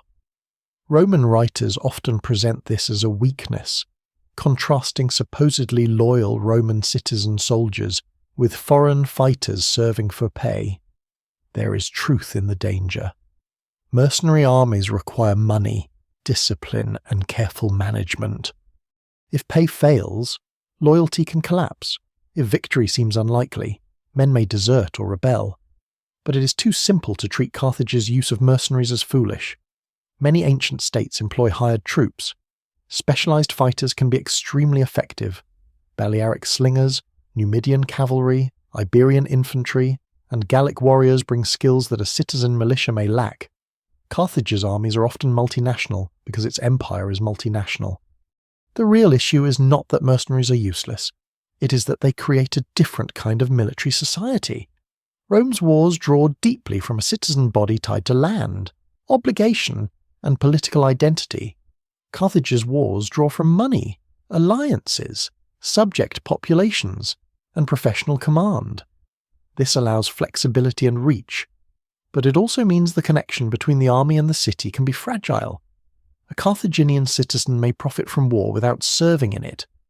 A hired soldier may bleed for Carthage without belonging to it. In victory, this system can look efficient. In defeat, it can become terrifyingly unstable. Carthage's diplomacy helps hold the system together. Treaties are central to its world. The early treaties between Carthage and Rome, preserved in Roman literary tradition, show that the two powers once dealt with each other, not as inevitable enemies, but as states defining zones of trade, behaviour, and influence. The exact interpretation of these treaties is debated, and the surviving versions come through Roman transmission. But they reveal a Mediterranean where agreements matter because no single power can yet command everything. Carthage negotiates with Etruscans, Greek cities, local rulers, Iberian communities, Numidian leaders, and eventually Rome itself. It is not merely a city of ships and silver, it is a city of envoys, oaths, clauses, hostages, and carefully managed obligations. A lesser-known feature of Carthaginian imperial practice is how much it depends on local intermediaries. A maritime empire cannot manage every village from a distant harbour. It needs people who understand local languages, kinship systems, rivalries, and landscapes. Traders marry into communities. Officials rely on local elites. Military commanders recruit through allied leaders. tribute flows through existing hierarchies when possible. This makes Carthaginian rule adaptable, but also vulnerable to betrayal. If local intermediaries shift loyalty, the empire's grip can weaken quickly. The same flexible network that allows Carthage to rule at lower administrative cost also gives its subjects room to maneuver. In this sense, Carthage is powerful but not heavy in the Roman way. Rome will eventually build colonies that act like nails hammered into conquered land. It will send settlers, survey fields, impose legal structures, and create roads that make military return easier. Carthage prefers knots ports, treaties, garrisons, tribute agreements, marriage ties, trading privileges, naval patrols. Knots can hold remarkably well if tension remains balanced, but if pulled from too many directions, they can slip. Sicily pulls from the east, Sardinia pulls from the north, Iberia pulls from the west, Africa pulls from behind the city walls. Rome will eventually learn to pull at all of them. The absence of a crown does not mean the absence of ambition.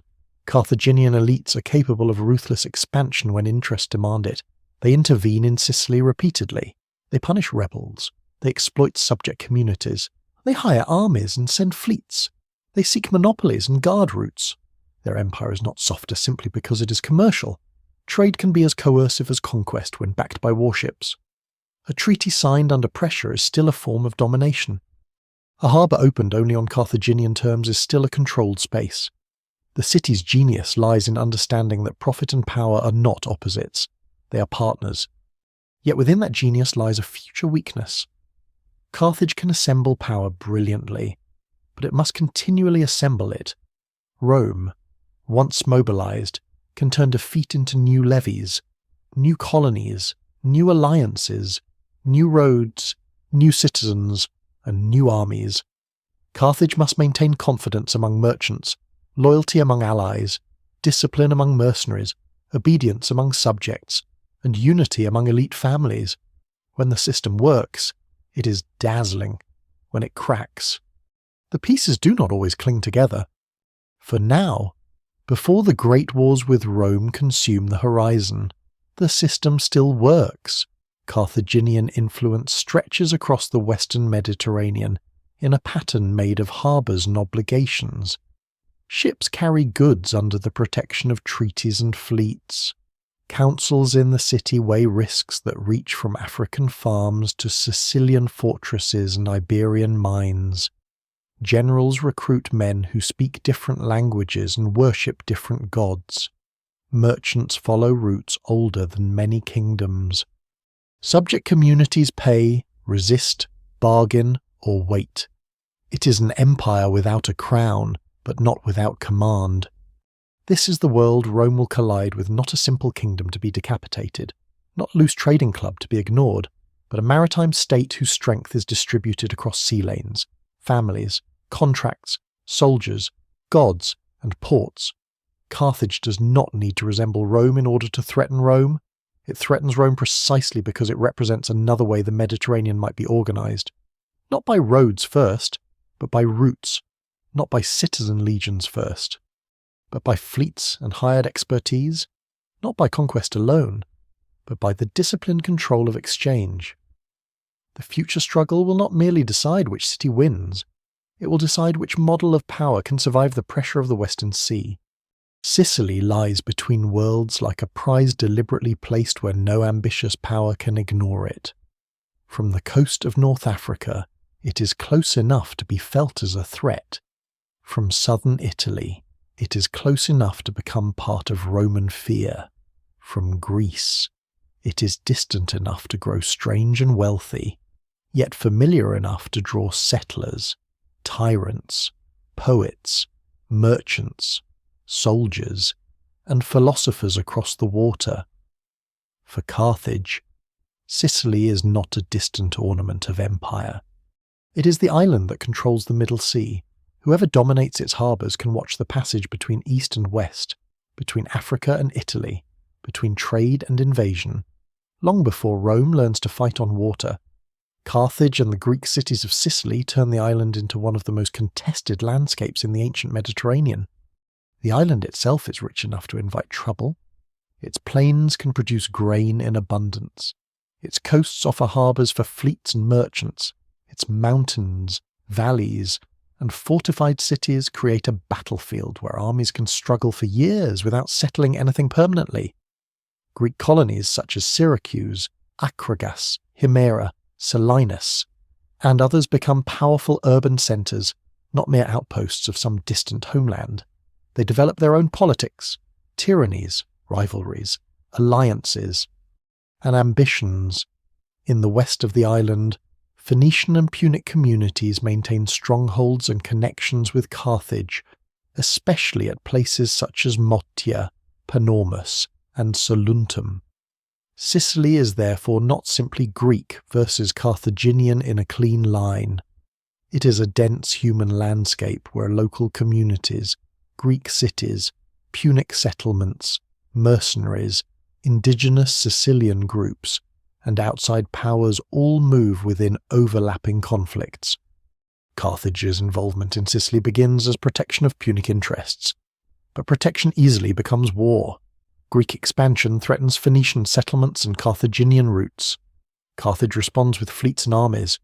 The fighting is intermittent rather than continuous, but it creates a long memory of violence. Battles flare, cities are besieged, alliances shift, tyrants rise and fall, and plague sometimes kills more efficiently than strategy. Ancient Sicily is not a chessboard with stable pieces.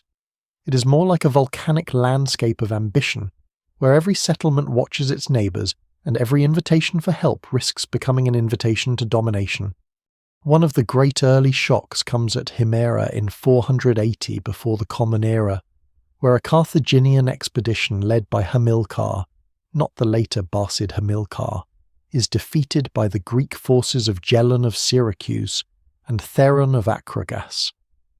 Later Greek tradition links this battle symbolically with the Persian Wars in the east, as if Greeks were defeating barbarian enemies on both edges of their world at once. That framing is almost certainly shaped by Greek pride and hindsight. But the defeat is real enough in consequence. Carthage suffers heavily, and for generations its activity in Sicily appears more cautious. Yet the city does not disappear from the island.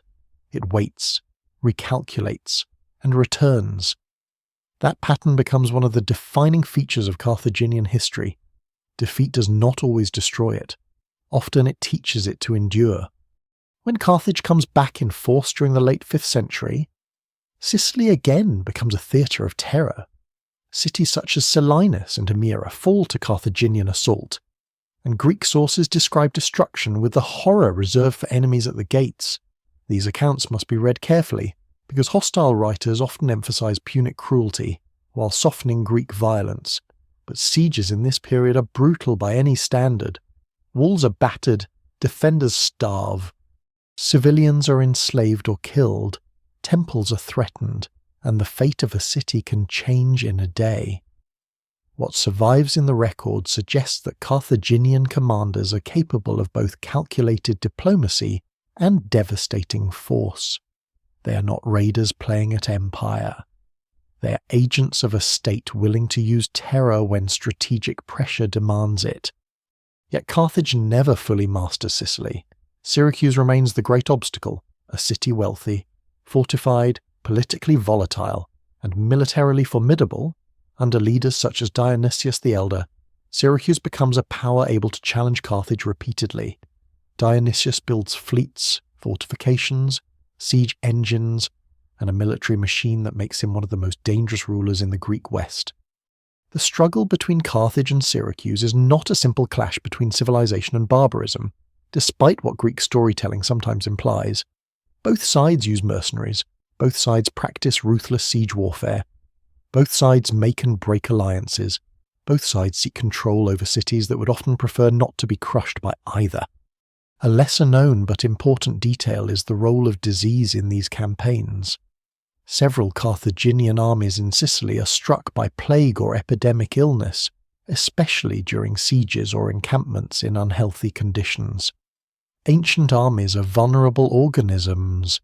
They gather thousands of men, animals, waste, stagnant water, unfamiliar climates, bad food, fear, and exhaustion into one place.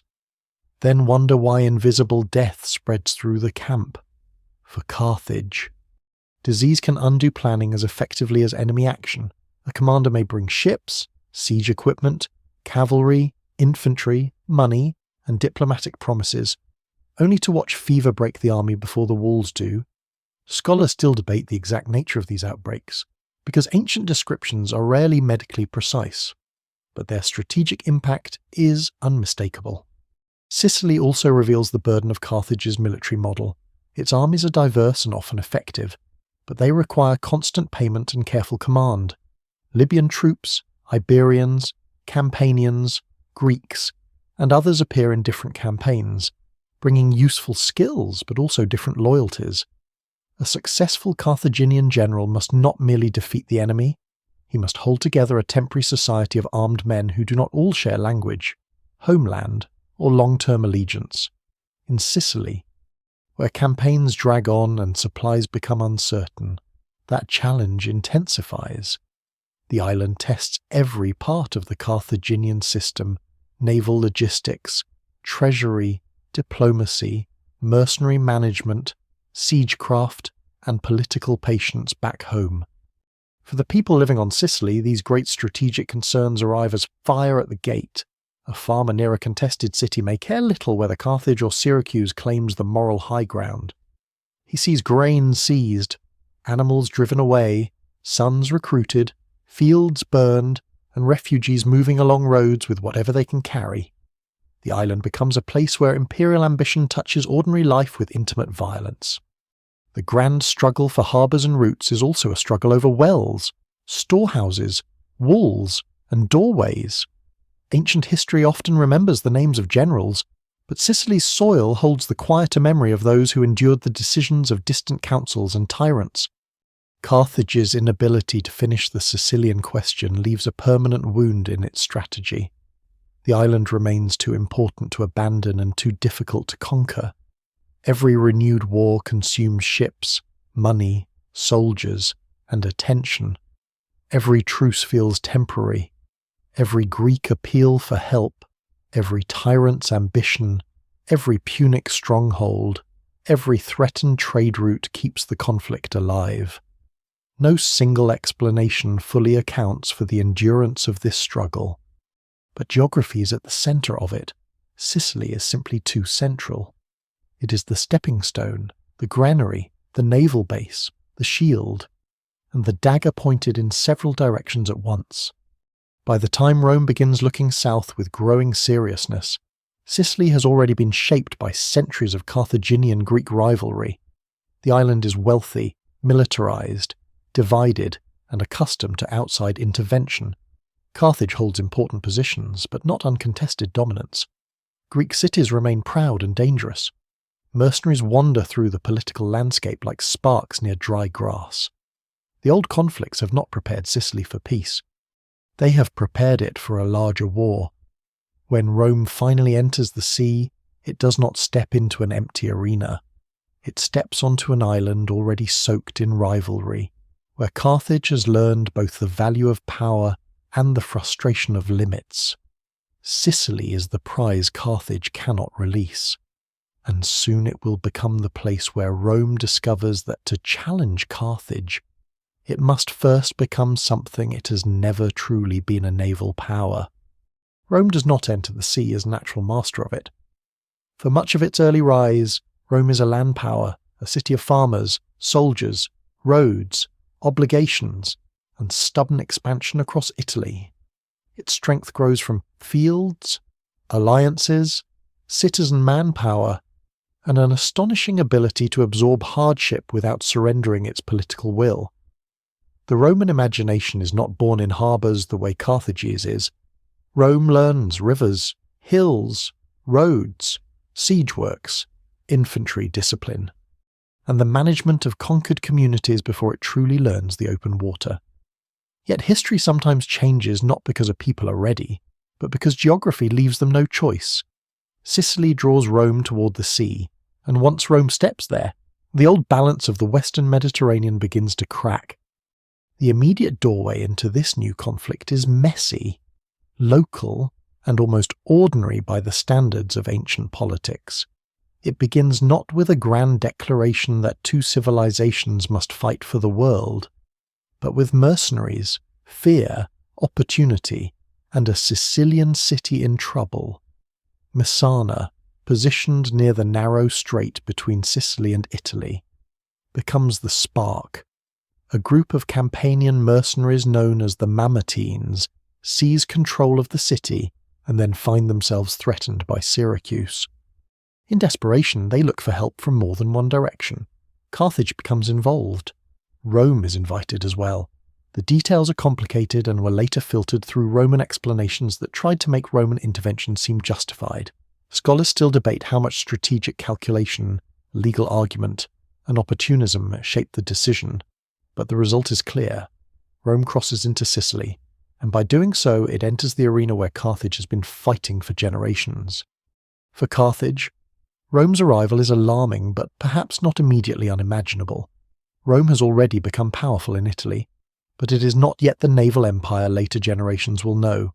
Carthage has fleets, crews, shipyards, harbour systems, and centuries of maritime experience.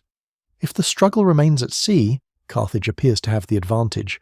If the struggle remains in western Sicily, Carthage has old positions, old knowledge, and long familiarity with the island's political fractures. But Rome brings something Carthage has not faced in quite this form, a land-based republic with deep reserves of manpower, strong allied networks, and a willingness to learn through disaster. Rome may not understand the sea at first, but it understands persistence. The First Punic War begins as a Sicilian war and becomes something larger because neither side can easily accept defeat. Rome wins ground battles and besieges cities.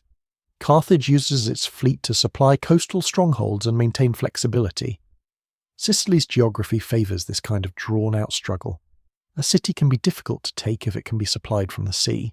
An army can win inland and still fail to break the enemy's coastal lifeline. Rome soon discovers that to defeat Carthage in Sicily, it cannot simply march. It must cut the water roads. It must do what Carthage does. It must build a fleet. That decision is one of the turning points of Mediterranean history. The Romans reportedly use a captured Carthaginian warship as a model, though the story may be simplified by later tradition, whether or not the process was so direct. Rome begins constructing fleets on a scale that would have seemed improbable not long before. Shipbuilding is not merely carpentry enlarged. It requires timber, trained labour, coordination, money, rowers, officers, maintenance, harbours, and crews disciplined enough to move a warship as one body. A trireme or quinquereme is not just a vessel. It is a machine made of wood, bronze, rope, muscle, rhythm, and command. Carthage has inherited such knowledge over centuries. Rome tries to manufacture it under pressure. Because Rome cannot instantly match Carthaginian seamanship, it changes the problem. The famous corvus, a boarding bridge fitted to Roman ships, is said to have allowed Roman soldiers to turn naval battles into something closer to land combat. When the bridge drops onto an enemy deck, legionaries can cross and fight hand to hand, reducing the advantage of Punic maneuver. The details of the device, its frequency of use, and its long-term effectiveness remain debated, and ancient technical descriptions are not always clear. Still, the broader point is persuasive. Rome adapts naval war to Roman strengths. It does not become Carthage overnight. It makes the sea behave, as much as possible, like a battlefield for infantry. This adaptation shocks the balance of power. At Mylae in 260 before the Common Era, Rome wins a major naval victory under Gaius Duilius, an event later celebrated as proof that the Republic can defeat Carthage even on its own element. For Carthage, such a defeat must have been deeply unsettling. Naval superiority is not simply a tactical tool, it is part of Carthaginian identity and security. If Rome can build fleets, lose them, rebuild them, and keep fighting. Then Carthage faces an enemy unlike the Greek cities of Sicily. Syracuse might be brilliant, dangerous, and stubborn. But Rome's institutional endurance is something colder. Rome does not need elegance. It needs continuation. The war expands beyond Sicily when Rome attempts to carry the fight into Africa. This is a bold and dangerous move. A Roman army under Regulus lands in North Africa and threatens Carthage close to its own base. For a moment, the unthinkable becomes visible. The city whose ships had long projected power outward now faces invasion at home. The campaign eventually fails, and Carthage, aided by the Spartan mercenary commander Xanthippus, according to ancient sources, defeats the Roman force. The exact role of Xanthippus may have been embellished, but the defeat reveals that Carthage remains formidable when it combines cavalry, elephants, and proper tactical use of open ground. Rome can reach Africa, but reaching is not the same as mastering. Yet even failed Roman offensives are dangerous because they teach Rome what can be attempted. Fleet after fleet is lost, sometimes to battle and sometimes to storms. The human cost is staggering. Ancient naval warfare is not only men fighting on decks, it is thousands drowning when weather destroys fleets built too quickly or commanded too confidently. Rome suffers catastrophic losses at sea, and a lesser state might have accepted limits. Instead, it builds again. This is the quality that begins to terrify Carthage more than any single Roman victory. Rome can be beaten and still return with another army, another fleet, another levy, another demand. Carthage, for all its wealth and skill, cannot treat losses so casually. Ships require money, mercenaries require pay, political factions at home weigh costs. Commercial elites may hesitate when war threatens trade and drains the treasury. The Carthaginian state can fight hard, but its structure makes prolonged total mobilization more complicated. What survives in the record suggests not cowardice or incompetence, but a different relationship between war and society. Rome turns citizens and allies into a grinding engine of military replacement. Carthage relies more heavily on expertise, finance, ships, hired troops, and strategic positions. In a short war, that can be efficient. In a war of exhaustion, it becomes dangerous. By the end of this transformation, Rome is no longer merely a land power dabbling in Sicilian politics. It has entered the maritime world and refused to leave. The sea that once protected Carthage now becomes a contested road. The old Punic assumption that naval experience can hold Rome at a distance begins to fail. Sicily, the island prize, has forced Rome to learn a new language of power, and the lesson will outlive the war itself. Carthage still has admirals, ships, money, and memory. But Rome has discovered something more frightening than talent. It has discovered that it can survive humiliation long enough to become what its enemy thought it could never be. The First Punic War does not end with a single clean blow. It ends like a body failing after too many wounds, with exhaustion spreading through fleets, treasuries, cities, farms, and families until victory itself looks less like triumph than survival. For more than 20 years, Rome and Carthage grind against each other across Sicily and the surrounding seas. Armies take cities and lose them. Fleets are built, smashed, rebuilt, and drowned. Commanders rise briefly into fame and then vanish into defeat, recall, or death. The island that once seemed like a strategic prize becomes a furnace consuming both powers. By the time the war nears its end, neither side resembles what it had been at the beginning. For Carthage, the conflict is especially corrosive because it attacks the very system that made the city great. A maritime empire depends on ships, money, and confidence. The war drains all three. Carthage can still produce skilled commanders and maintain strongholds, but the costs become relentless. Western Sicily remains contested, with Punic positions such as Lilybaeum and Drepana resisting Roman pressure. These fortified coastal cities show Carthage's old strength if the sea remains open. A city can endure almost anything. Lilybaeum in particular becomes a stubborn symbol of Punic resistance. supplied and defended despite Roman efforts. Yet holding out is not the same as winning. A defensive war can preserve honor while quietly eating the future. One of the most capable Carthaginian commanders in the later phase of the war is Hannibal Barca, a name that will matter far beyond Sicily. He operates with energy and imagination, using mountain bases, raids, and irregular pressure to keep Roman forces unsettled. From positions such as Mount Ercte and later Mount Eryx, he conducts a kind of war that avoids the simple trap of set-piece defeat. He cannot reverse the whole direction of the conflict, but he makes Roman victory costly and incomplete. What survives in the record suggests a commander who understands that Carthage cannot always match Rome's manpower directly, so it must use terrain, mobility, and patience. He is not yet the father of the legend who will cross the Alps, but the line begins here. Rome, meanwhile, shows the terrible advantage of refusing to accept the natural end of endurance. After repeated naval disasters, including losses to storms that kill thousands, the Roman state still finds ways to return to the water.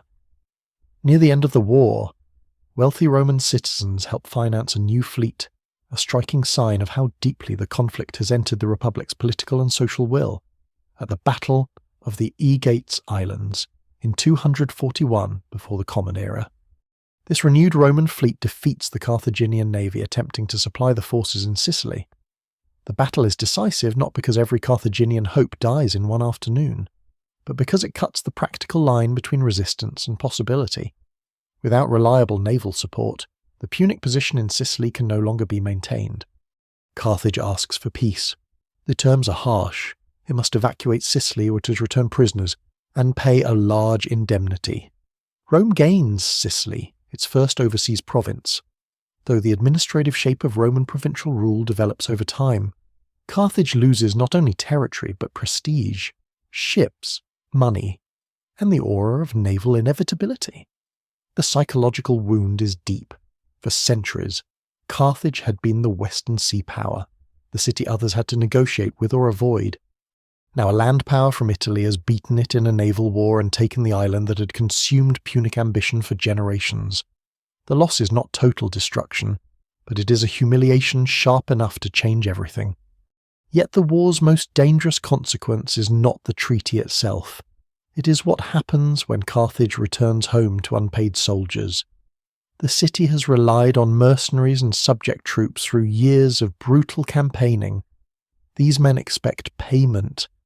Carthage, financially strained by war and indemnity, mishandles the settlement, delays, bargaining, distrust, and perhaps arrogance turn a financial problem into a catastrophe. The soldiers gather. Anger spreads. And soon Carthage faces what later writers call the mercenary war, or more grimly, the truceless war. It is not simply a mutiny. It becomes a rebellion involving mercenaries, Libyan subjects, and communities with long-standing grievances against Carthaginian rule. Here the hidden tensions of the Carthaginian system erupt. Men who had fought for the city now turn against it. Subject populations burdened by tribute and harsh control join the revolt. The war is savage even by ancient standards, remembered for mutilations, executions, betrayals, and a refusal of compromise. Ancient accounts may emphasize horror for dramatic effect, but the conflict clearly terrifies Carthage. It is one thing to lose Sicily. It is another to face destruction from the very soldiers and subjects who had sustained imperial war.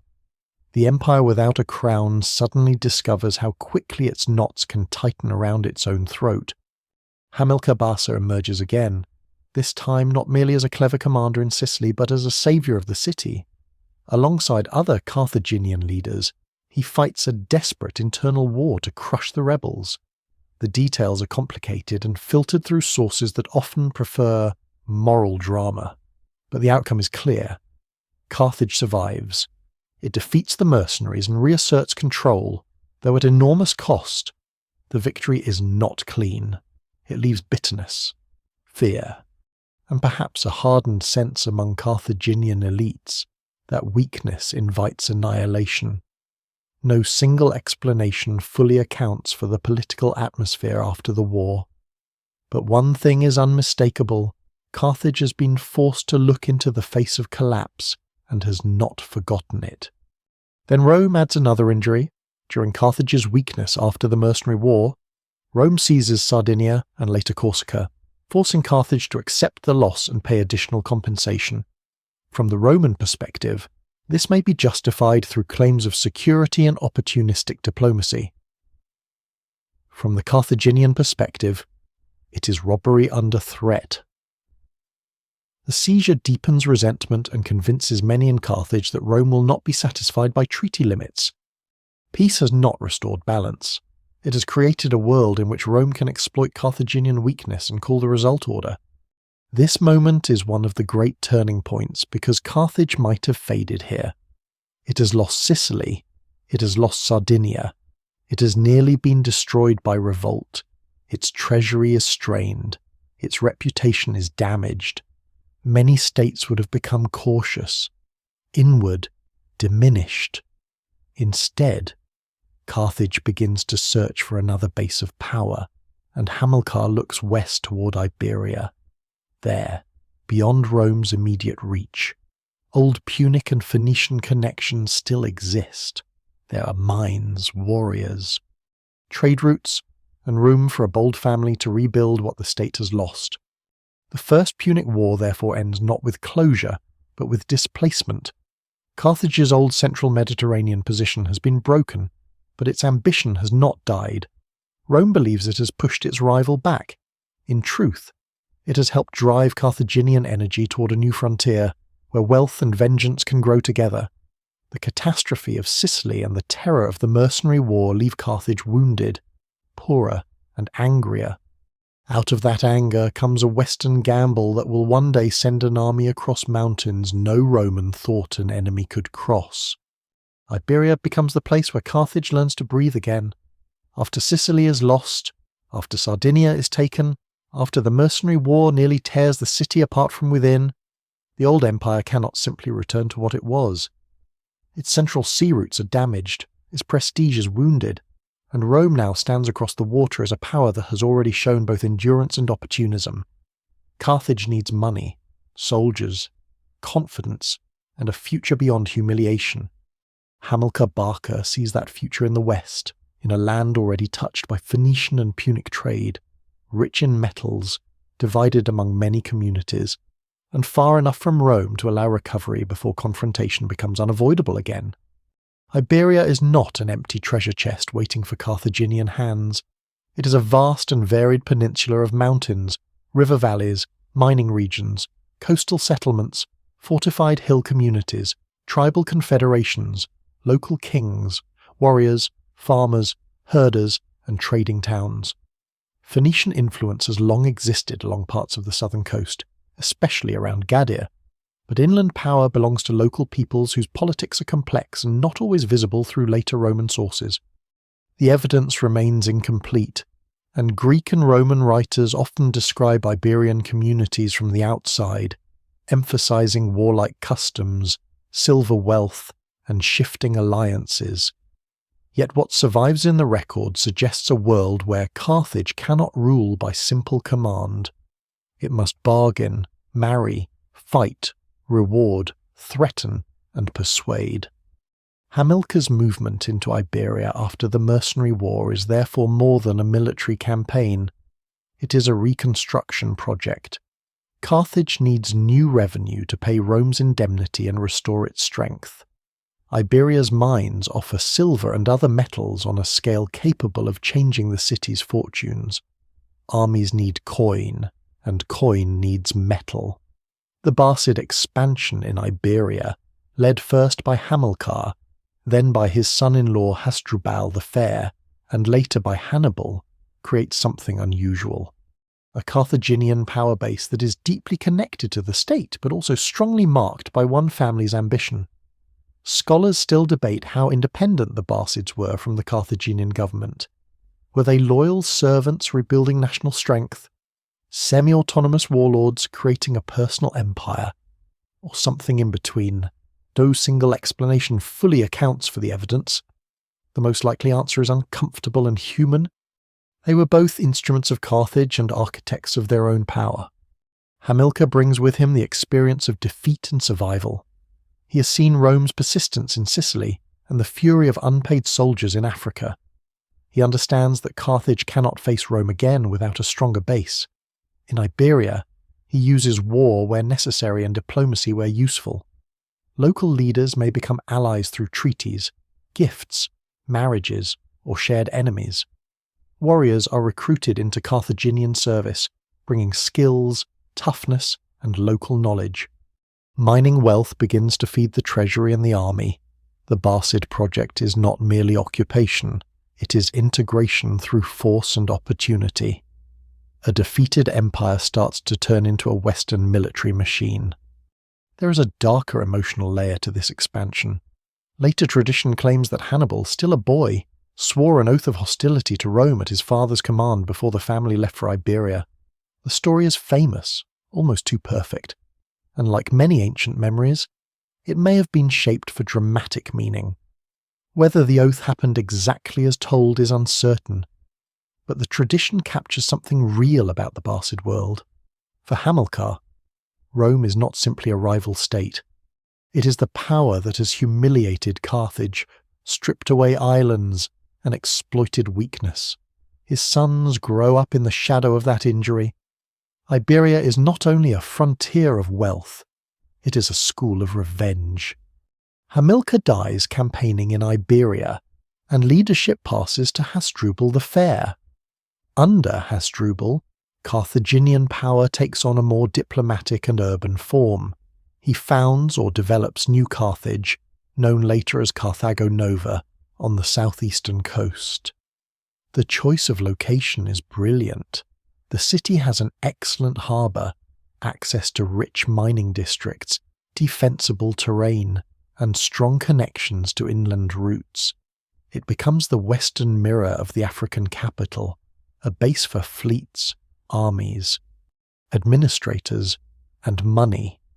From there, the Barcid system can organize Iberia's resources with increasing sophistication. Silver flows, soldiers gather, envoys come and go. A new centre of Punic ambition rises across the sea. Rome notices it cannot ignore a recovering Carthage, especially one building strength in a region tied to metals, manpower, and strategic coastline. Yet Rome is not ready for immediate total confrontation. Its attention is divided, and diplomacy offers a temporary way to define limits. The Ebro Treaty, traditionally placed in the late 3rd century before the Common Era, establishes the Ebro River as a boundary for Carthaginian expansion.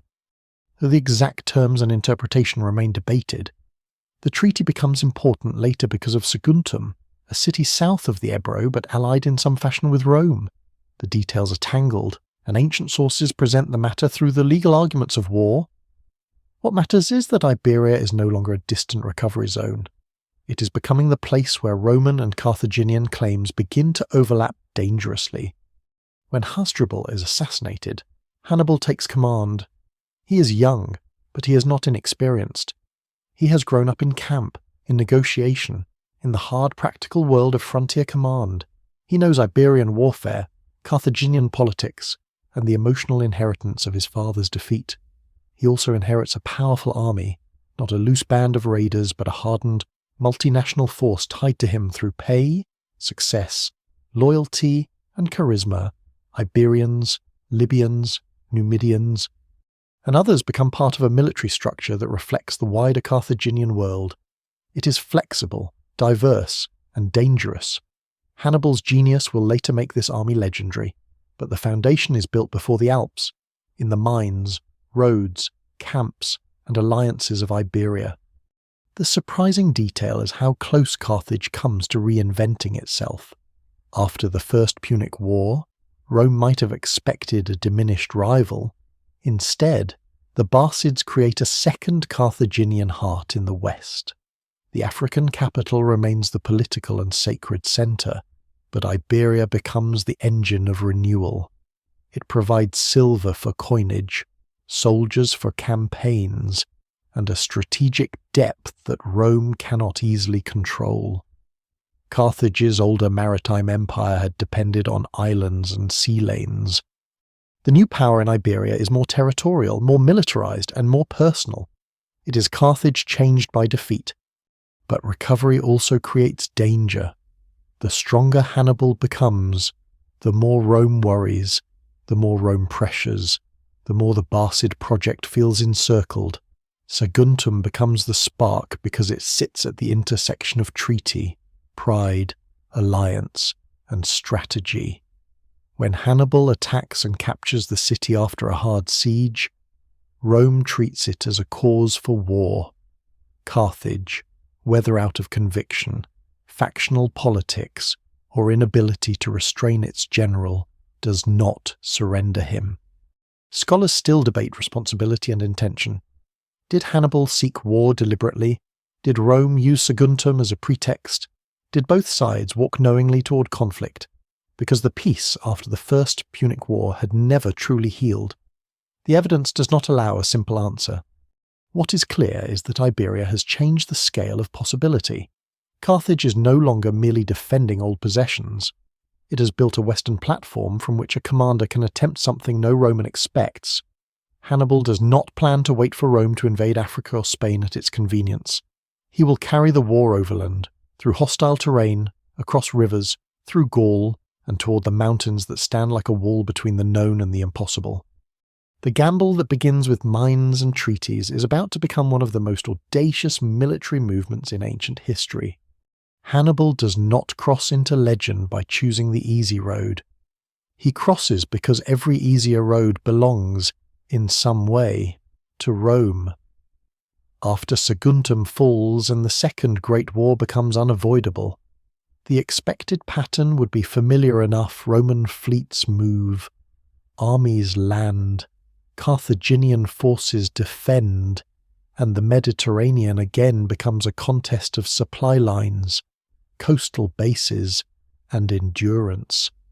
But Hannibal is not trying to repeat the First Punic War. He has inherited its lesson too clearly. Rome can survive a long contest if the war unfolds on terms it understands. Rome can rebuild fleets. Rome can raise new armies. Rome can keep fighting so long as its Italian alliance system remains intact. To defeat Rome, Hannibal must not merely beat Roman soldiers, he must shake the structure beneath them. His plan is audacious because it treats geography as a weapon. Instead of waiting in Iberia or Africa, Hannibal will carry war directly into Italy by land, moving from Iberia through southern Gaul and across the Alps. The route is dangerous, slow, politically uncertain, and logistically brutal. It requires him to move a multinational army through territories where local communities may bargain, resist, guide, deceive, or attack. It requires supplies for men, horses, pack animals, and elephants across rivers, forests, uplands, and mountain passes. It requires speed before Rome can block him, but also patience enough to keep the army from dissolving. No single explanation fully accounts for why Hannibal believed the risk was acceptable.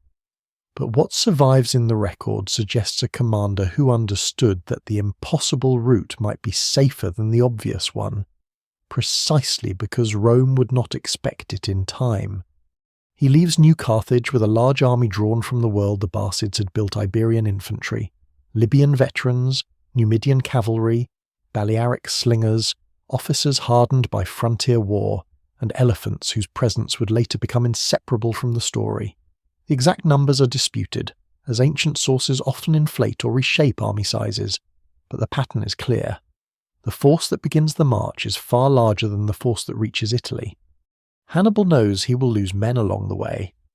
The march itself becomes a kind of selection, stripping away the weak, the unlucky, the unwilling, and those sacrificed to terrain. Ancient commanders often gamble with lives in ways modern readers find almost unbearable. Hannibal's brilliance does not erase the suffering of the men who follow him. At the Ebro, he moves beyond the boundary that Rome has treated as a line of concern.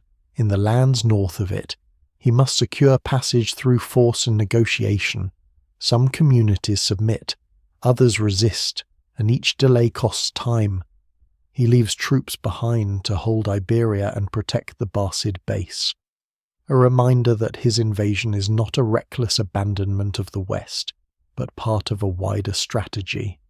His brother Hasdrubal remains crucial to that system. Hannibal cannot conquer Rome alone if Iberia collapses behind him. Even genius needs a rear. The crossing of the Rhone reveals the speed and adaptability of his command. Roman forces under Publius Cornelius Scipio arrive too late to stop him.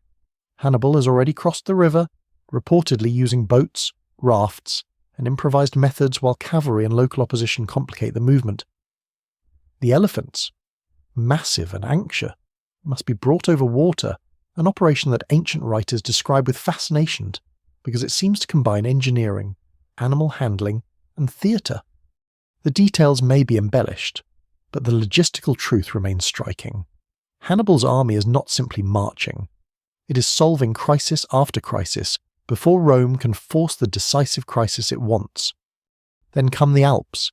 Ancient accounts describe snow, narrow tracks, ambushes, rockfalls, hunger, exhausted animals, hostile mountain peoples, and men terrified by heights and cold. Scholars still debate Hannibal's exact route, and the evidence remains incomplete. Proposed passes have included several possibilities, each defended through combinations of ancient text, terrain analysis, archaeology, and environmental clues. The debate matters because it shows how powerfully this march still grips the historical imagination. Yet even without certainty about the precise pass, the larger fact is secure. Hannibal brings an army across one of Europe's great mountain barriers and emerges into northern Italy when Rome had expected danger from another direction. The crossing is not a romantic painting for those who endure it. It is misery at altitude. Men used to warmer lands struggle against cold that enters through sandals, cloaks, and bone. Pack animals slip and fall, supplies run low. Local attacks turn narrow paths into killing places. Wounded men cannot be carried far. The elephants, symbols of Punic power, become living burdens as well as weapons. Their survival through the mountains is remarkable, though most will not last long in Italy. The army that descends is damaged, reduced, and half-starved. But it is alive. That is enough. Hannibal has done what strategy required. He's appeared in Italy, not as a rumour, but as a blade. Rome is shocked, but not paralysed. Its strength lies in recovery. Still, Hannibal now enters a region where Rome's control is real but not yet emotionally unbreakable. Northern Italy contains communities recently subdued by Rome, including Gauls, with reasons to resent Roman expansion. Hannibal's hope is not merely to win battles. It is to persuade Rome's allies and subjects that the Republic can be defeated, if enough break away. Rome's manpower system weakens. If Rome's manpower weakens, the engine of endurance that defeated Carthage in the First Punic War may finally stall. This is the deeper purpose behind the Alpine gamble. The mountains are only the doorway. The real target is Rome's alliance network. At the Trebia River, Hannibal begins to prove the danger. Roman forces, eager to strike, are drawn into battle under conditions Hannibal shapes with cold, deception, hidden troops, and cavalry superiority. The result is a severe Roman defeat. At Lake Trasimene, he goes further, setting an ambush in fog and confined terrain that destroys a Roman army with terrifying efficiency. These victories show more than tactical intelligence. They show Hannibal's ability to read men as carefully as landscapes. He understands pride, urgency, anger, and the Roman desire to answer humiliation quickly. He makes Roman commanders fight not only his army but their own assumptions. A lesser-known part of Hannibal's success is his political messaging. He does not present himself simply as a destroyer of Italy. He tries to separate Rome from its allies, releasing some non-Roman prisoners while treating Roman captives differently. The purpose is calculated to suggest that his war is against Rome's domination, not against every Italian community. Whether this policy was consistently applied is uncertain, and ancient sources may simplify it. But the strategy fits his larger aim. Hannibal cannot besiege every town or annihilate the Roman state by force alone. He must make Rome look vulnerable and make defection seem possible. Yet even as his victories accumulate, the central contradiction of his campaign appears. Hannibal can win battles with astonishing brilliance, but winning battles is not the same as breaking a political system. Rome suffers, mourns, panics, and reorganizes. It appoints commanders, raises troops, changes tactics, and begins to avoid the kind of battlefield Hannibal wants. The Carthaginian general has brought the impossible into Italy.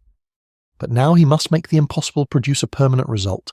The Alps are behind him, Rome is ahead. Between them lies the harder terrain of loyalty, fear, and time. Hannibal's victories in Italy are so dramatic that they can make the deeper problem harder to see. Trebia is a disaster for Rome. Lake Trasimene is worse, an ambush so complete that it seems for a moment as if the Republic has been caught inside its own confidence and crushed there. Then comes Cannae, the battle that turns Hannibal from a brilliant invader into one of the most studied commanders in military history. Yet the mystery of the campaign is not only how he wins, it is why those victories, immense as they are, do not finish Rome. The answer lies in the difference between destroying armies and destroying a state, between battlefield genius and political collapse, between the terror of one day and the stubborn machinery of years. At Cannae, in 216 before the Common Era, Rome gathers a massive army to end the threat. The Republic has already suffered heavily, but its instinct is still to bring strength against strength and crush the invader by weight. Hannibal accepts battle on ground where his cavalry can matter and where Roman aggression can be turned inward. His centre bends under pressure, his African infantry hold on the wings, his cavalry defeats the Roman horse and closes the trap.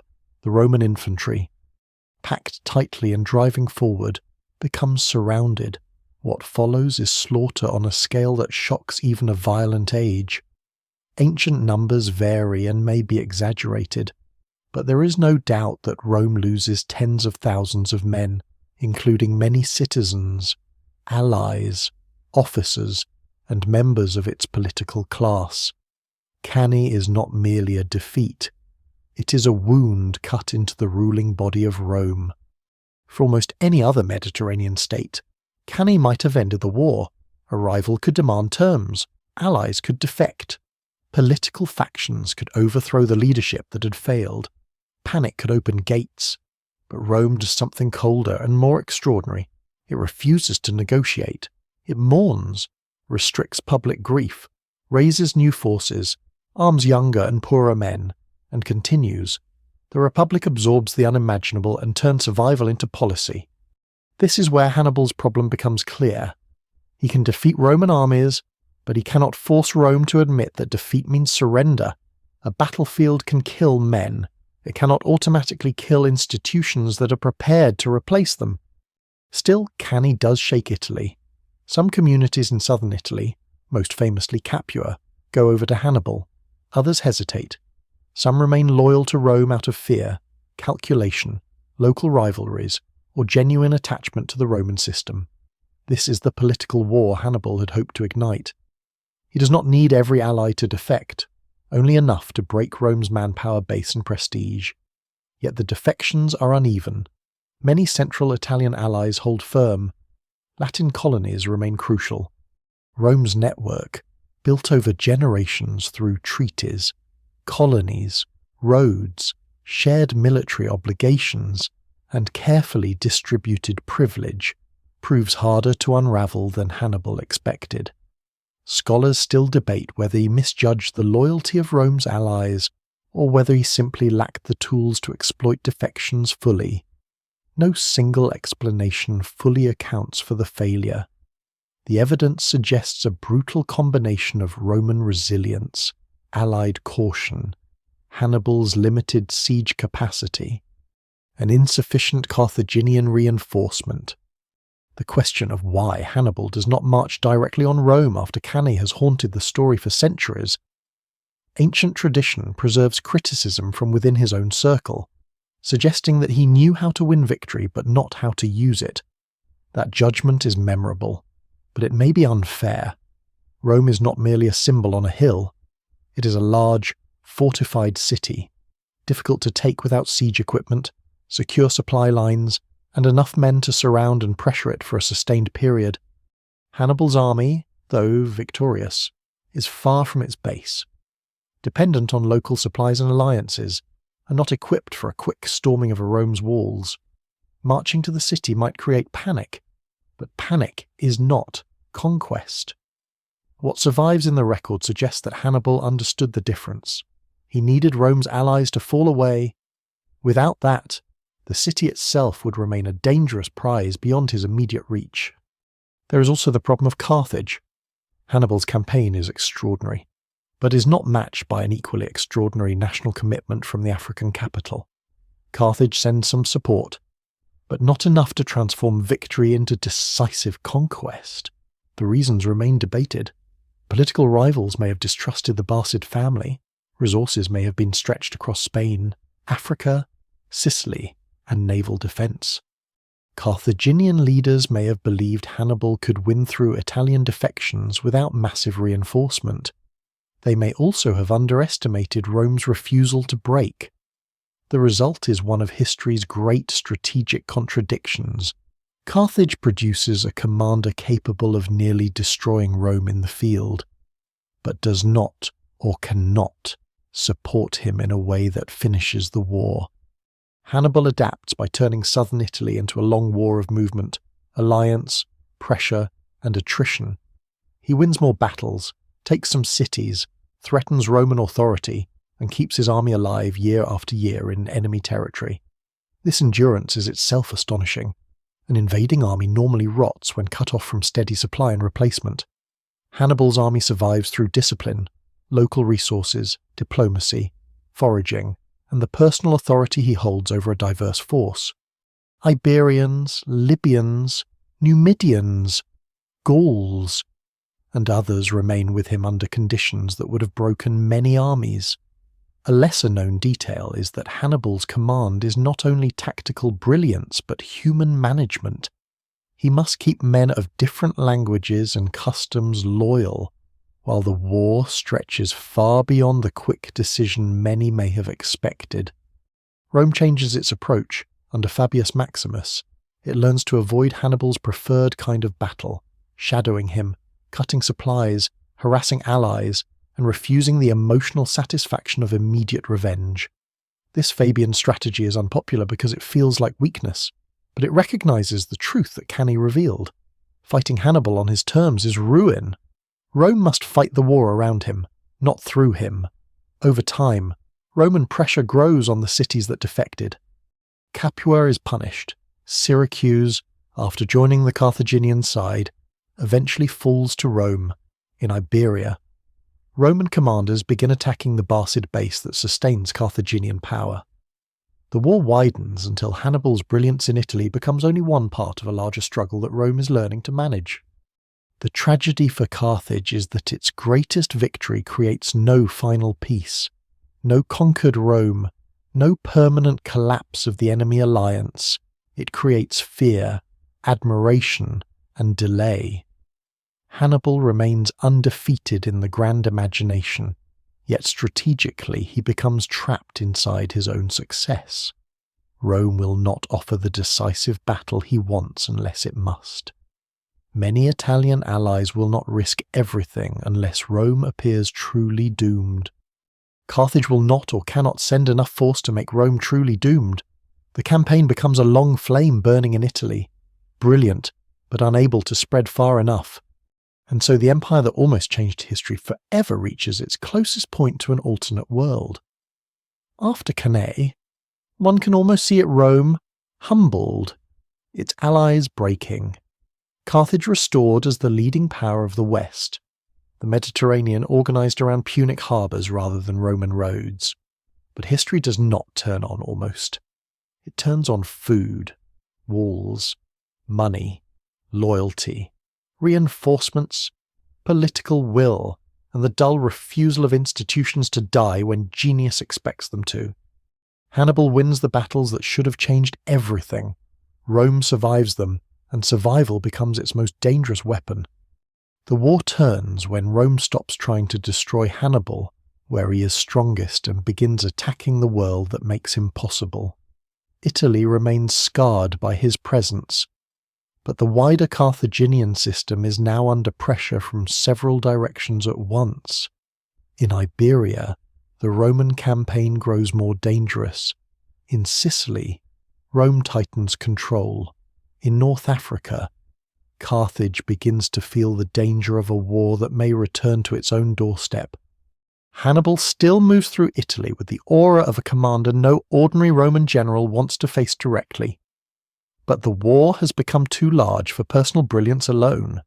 It is no longer enough to win where he stands. Carthage must win everywhere, or at least prevent Rome from winning everywhere else. The crucial Roman figure in this widening struggle is Publius Cornelius Scipio, later remembered as Africanus. He belongs to a family already marked by the war.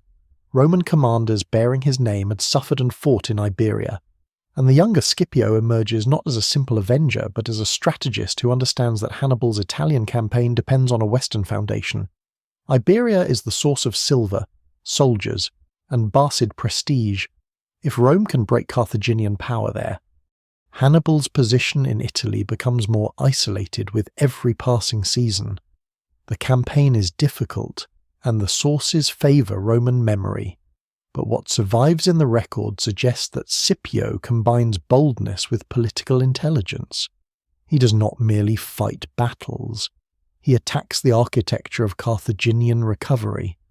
His capture of New Carthage in 209 before the Common Era is one of the great strategic blows of the war. The city is not just another coastal fortress, it is the Barcid capital in Iberia, a harbour, treasury, arsenal, hostage centre, and symbol of Punic renewal. Its fall gives Rome money, supplies, ships, and political leverage over Iberian communities whose loyalty to Carthage has depended partly on fear and partly on advantage. Hostages taken by Carthage from local elites can now be treated by Scipio in ways designed to win goodwill. This is a lesser-known but important part of Roman success. Rome learns not only to fight Carthage, but to compete for the loyalty of the peoples Carthage has bound to itself. Diplomacy becomes a weapon sharpened by conquest. As Iberian support shifts, the Barcid system begins to crack. Carthaginian commanders continue resisting, and Rome does not win without setbacks. But the direction changes. Hannibal Barca, Hannibal's brother, attempts the desperate solution Carthage needs. He marches from Iberia toward Italy to reinforce Hannibal. If the brothers unite, Rome may face the nightmare it has spent years avoiding, a strengthened Punic army in Italy under commanders of proven ability. Hasdrubal repeats, in part, the great overland movement that made Hannibal legendary. But Rome is now more experienced, more alert, and better able to coordinate. In 207 before the Common Era, at the Metaurus River, Roman forces intercept and defeat Hasdrubal. He is killed, and his severed head is reportedly thrown into Hannibal's camp. The image is brutal, even by the standards of ancient war. Whether every detail is preserved exactly or shaped for Roman drama, the message is clear. The hope of reinforcement is dead. Hannibal understands what it means. His campaign in Italy has not ended in a battlefield defeat, but its strategic future has been cut away. He can remain, but remaining is no longer the same as advancing. Rome has survived long enough for time to turn against him. The war that once seemed poised to break the Republic now begins to bend back toward Carthage. Scipio carries that reversal to its natural conclusion after securing Roman success in Iberia. He argues for an invasion of North Africa. This is daring, but not reckless in the old sense. Rome has already learned from Regulus's failed expedition in the First Punic War that Africa is dangerous ground. Yet the situation is different now. Carthage is strained. Its overseas position is weakened. Numidian politics offer opportunity. Among the most important figures is Massinissa, a Numidian leader whose alliance with Rome will prove decisive. Numidian cavalry had long been one of Carthage's greatest assets. Now Rome begins to take that weapon away and turn it against Carthage. Few reversals could be more painful. Carthage faces the terror of invasion at home, the same terror it had briefly known generations earlier. But this time Rome comes with more experience, stronger strategic purpose, and better local alliances. Carthaginian leaders recall Hannibal from Italy.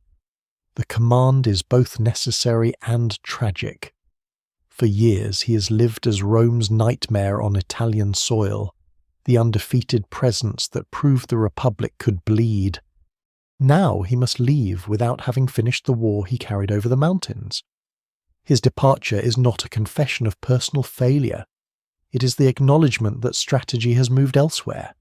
The fate of Carthage will be decided not in the fields of Italy where he once trapped Roman armies, but in Africa, near the city whose future he's been trying to save since youth.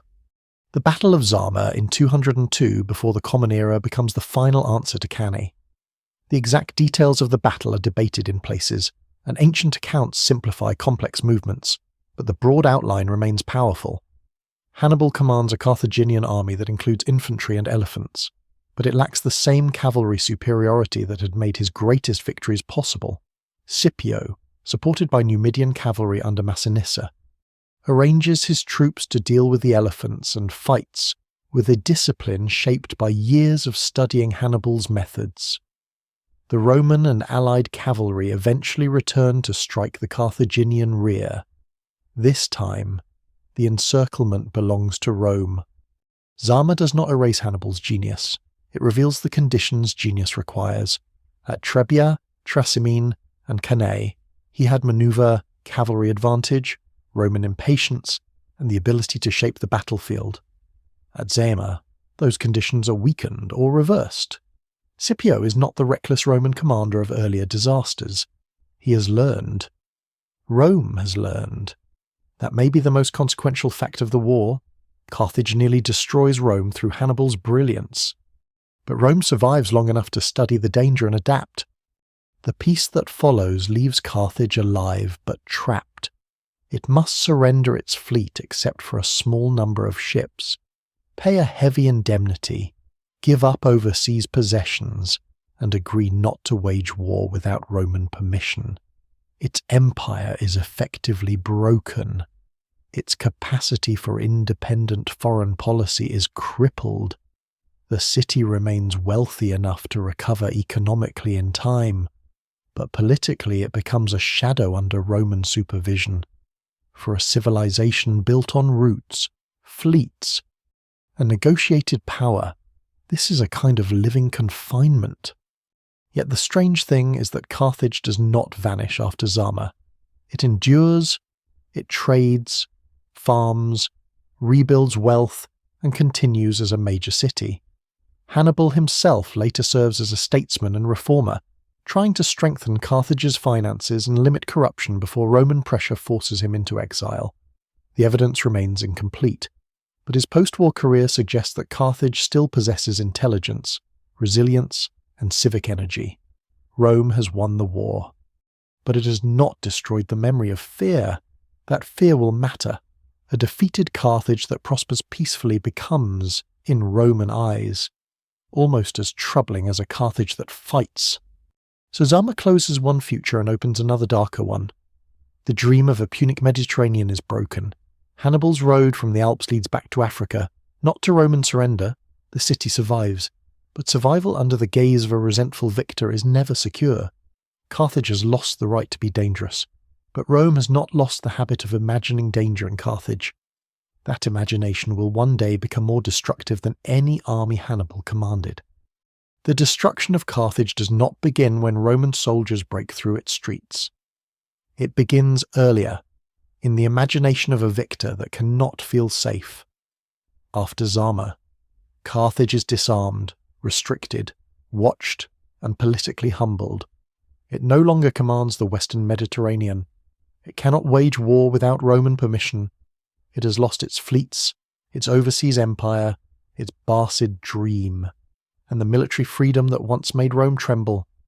Yet the city does not collapse into dust. It recovers in the quieter ways that make conquerors uneasy. Its fields produce, its merchants trade, its workshops continue.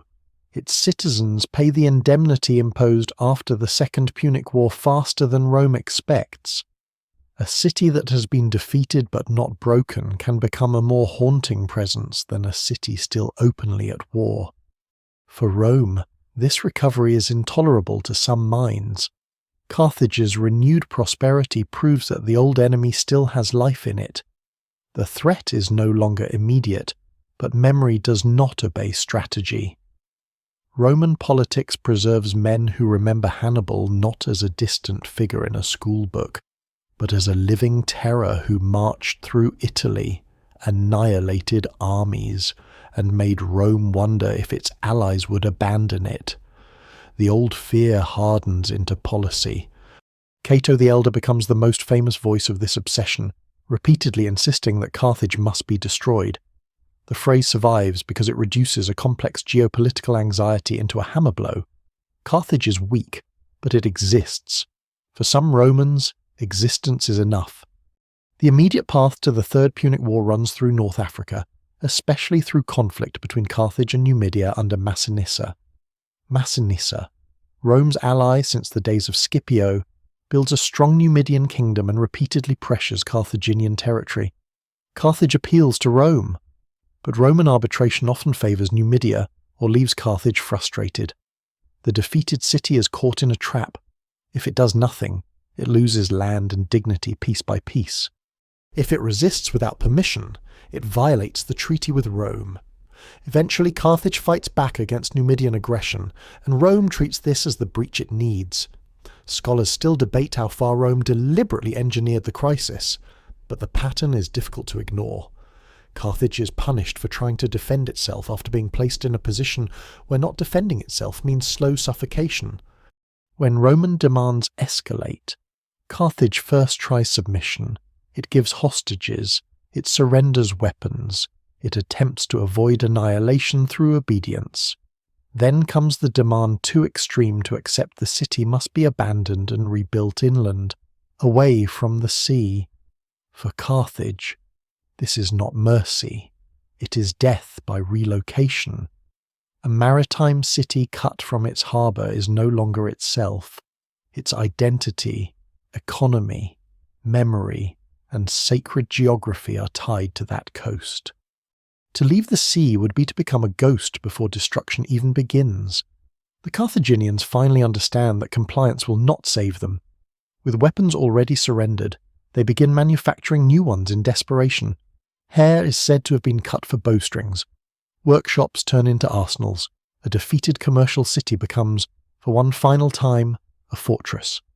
The siege that follows is brutal and prolonged. Carthage resists from 149 to 146 before the Common Era, far longer and more fiercely than Rome likely expects from a disarmed city. Its people fight in streets, walls, harbours, and houses. They improvise weapons, repair defences, and endure hunger. The evidence remains shaped by Roman accounts, but even hostile memory preserves the scale of resistance. This is not the collapse of a cowardly or decadent enemy. It is the last struggle of a people who know that surrender has ceased to mean survival. The city that once sent fleets beyond the pillars and armies across the Alps now fights for blocks of stone and narrow passages inside its own body. Scipio Aemilianus, the Roman commander who completes the destruction, becomes linked forever with the city's end. In 146 before the Common Era, Roman forces finally break through. The fighting moves street by street, house by house, toward Bursa Hill. Ancient accounts describe terrible scenes of fire, killing, exhaustion, and mass enslavement. The numbers given by sources should be treated cautiously, as ancient writers often shape destruction into moral theatre. But the outcome is beyond dispute. Carthage is destroyed as an independent city. Many survivors are sold into slavery. Its buildings are burned or dismantled. Rome does not simply defeat a rival army. It removes a civilization's political centre from the map. The later story that Rome sowed the site with salt is almost certainly a much later legend. not a reliable ancient fact. It endures because it expresses what people think total hatred should look like, the desire not only to destroy a city, but to poison its future. The truth is more complicated and, in some ways, more revealing. Rome eventually rebuilds Carthage as a Roman city. Under Julius Caesar's plans and later Augustus's rule, the site becomes one of the great urban centres of Roman Africa. The harbour, the location, the fertility of the region, the strategic value of the place, none of these disappear because Rome hates Punic Carthage. The victor destroys the enemy and then inherits the usefulness of its land. That is one of history's sharpest ironies. Rome erases Carthage's independence but cannot erase the reasons Carthage mattered. Roman Africa becomes a grain-rich, urbanized, prosperous region. The rebuilt city of Carthage rises over and around the Punic past. Latin replaces Punic in official power, yet Punic language and culture survive in North Africa for generations. Religious habits transform rather than vanish. Names, rural traditions, local identities, and memories continue beneath Roman structures. Civilizations rarely end as cleanly as conquerors imagine. A capital can burn while pieces of its world remain alive in speech, farming, worship, and family memory. Carthage's legacy is therefore double. It is the great defeated rival, the city Rome had to destroy in order to feel secure, but it is also the road not taken. Had Hannibal broken Rome's alliances after Cannae? Had Carthage reinforced him more fully? Had Iberia held longer? Had Zama gone differently? The Mediterranean might have been organised around Punic sea routes rather than Roman roads. This is not to romanticize Carthage as kinder or freer than Rome. Carthage was an empire. And empires extract, dominate, and justify themselves. But it represented another model of power, maritime, commercial, aristocratic, African, Phoenician, multilingual, and flexible. Rome's victory made Roman history feel inevitable. Carthage reminds us that it was not. What remains now is scattered harbour basins, tombs, inscriptions, sacred stones, fragments of walls, imported ceramics, coins, agricultural echoes, hostile texts, and the stubborn fascination of an enemy too powerful to forget. The evidence remains incomplete, but incompleteness is part of Carthage's afterlife. Its own voice was damaged, then buried beneath Roman memory. Yet through that silence, the outline still rises a city of masts before dawn, a city of merchants and priests, farmers and generals, sailors and subjects, wealth and fear, brilliance and brutality. Carthage almost changed history forever, because for a time it truly could have. Rome won. And because Rome won, the world learned to call Roman victory destiny. But before destiny had a name, there was another city facing the sea. The sea remains after the city falls. It moves against the shore with the same patient rhythm it had before the first Phoenician ships arrived, before the harbours filled with cargo, before Rome learned to fear the name of Carthage. Waves do not remember treaties, indemnities, sieges, or flames in the way people do. They cover the sound of oars, the shouting in markets, the prayers made before voyages, the last cries from broken walls. They continue, indifferent and enduring, touching stones that once belonged to a city certain of its own importance. Carthage's story lingers because it stands at the edge of a great historical, almost. It was not a minor kingdom brushed aside by destiny.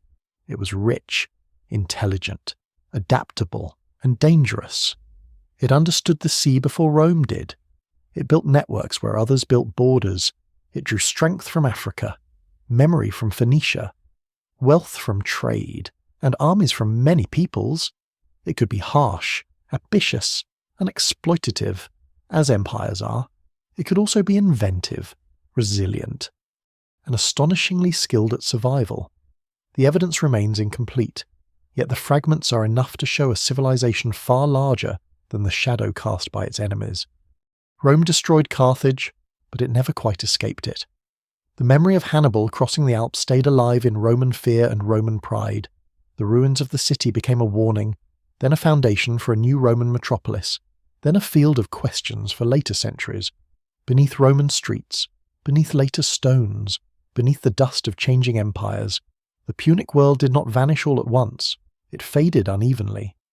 Like a language still spoken in homes after official power has changed its tongue. Civilizations often seem permanent while they are alive. Their walls look solid. Their harbours look necessary. Their gods look eternal. Their rivals look manageable until they are not. Carthage reminds us that history is not a straight road toward the world we inherited.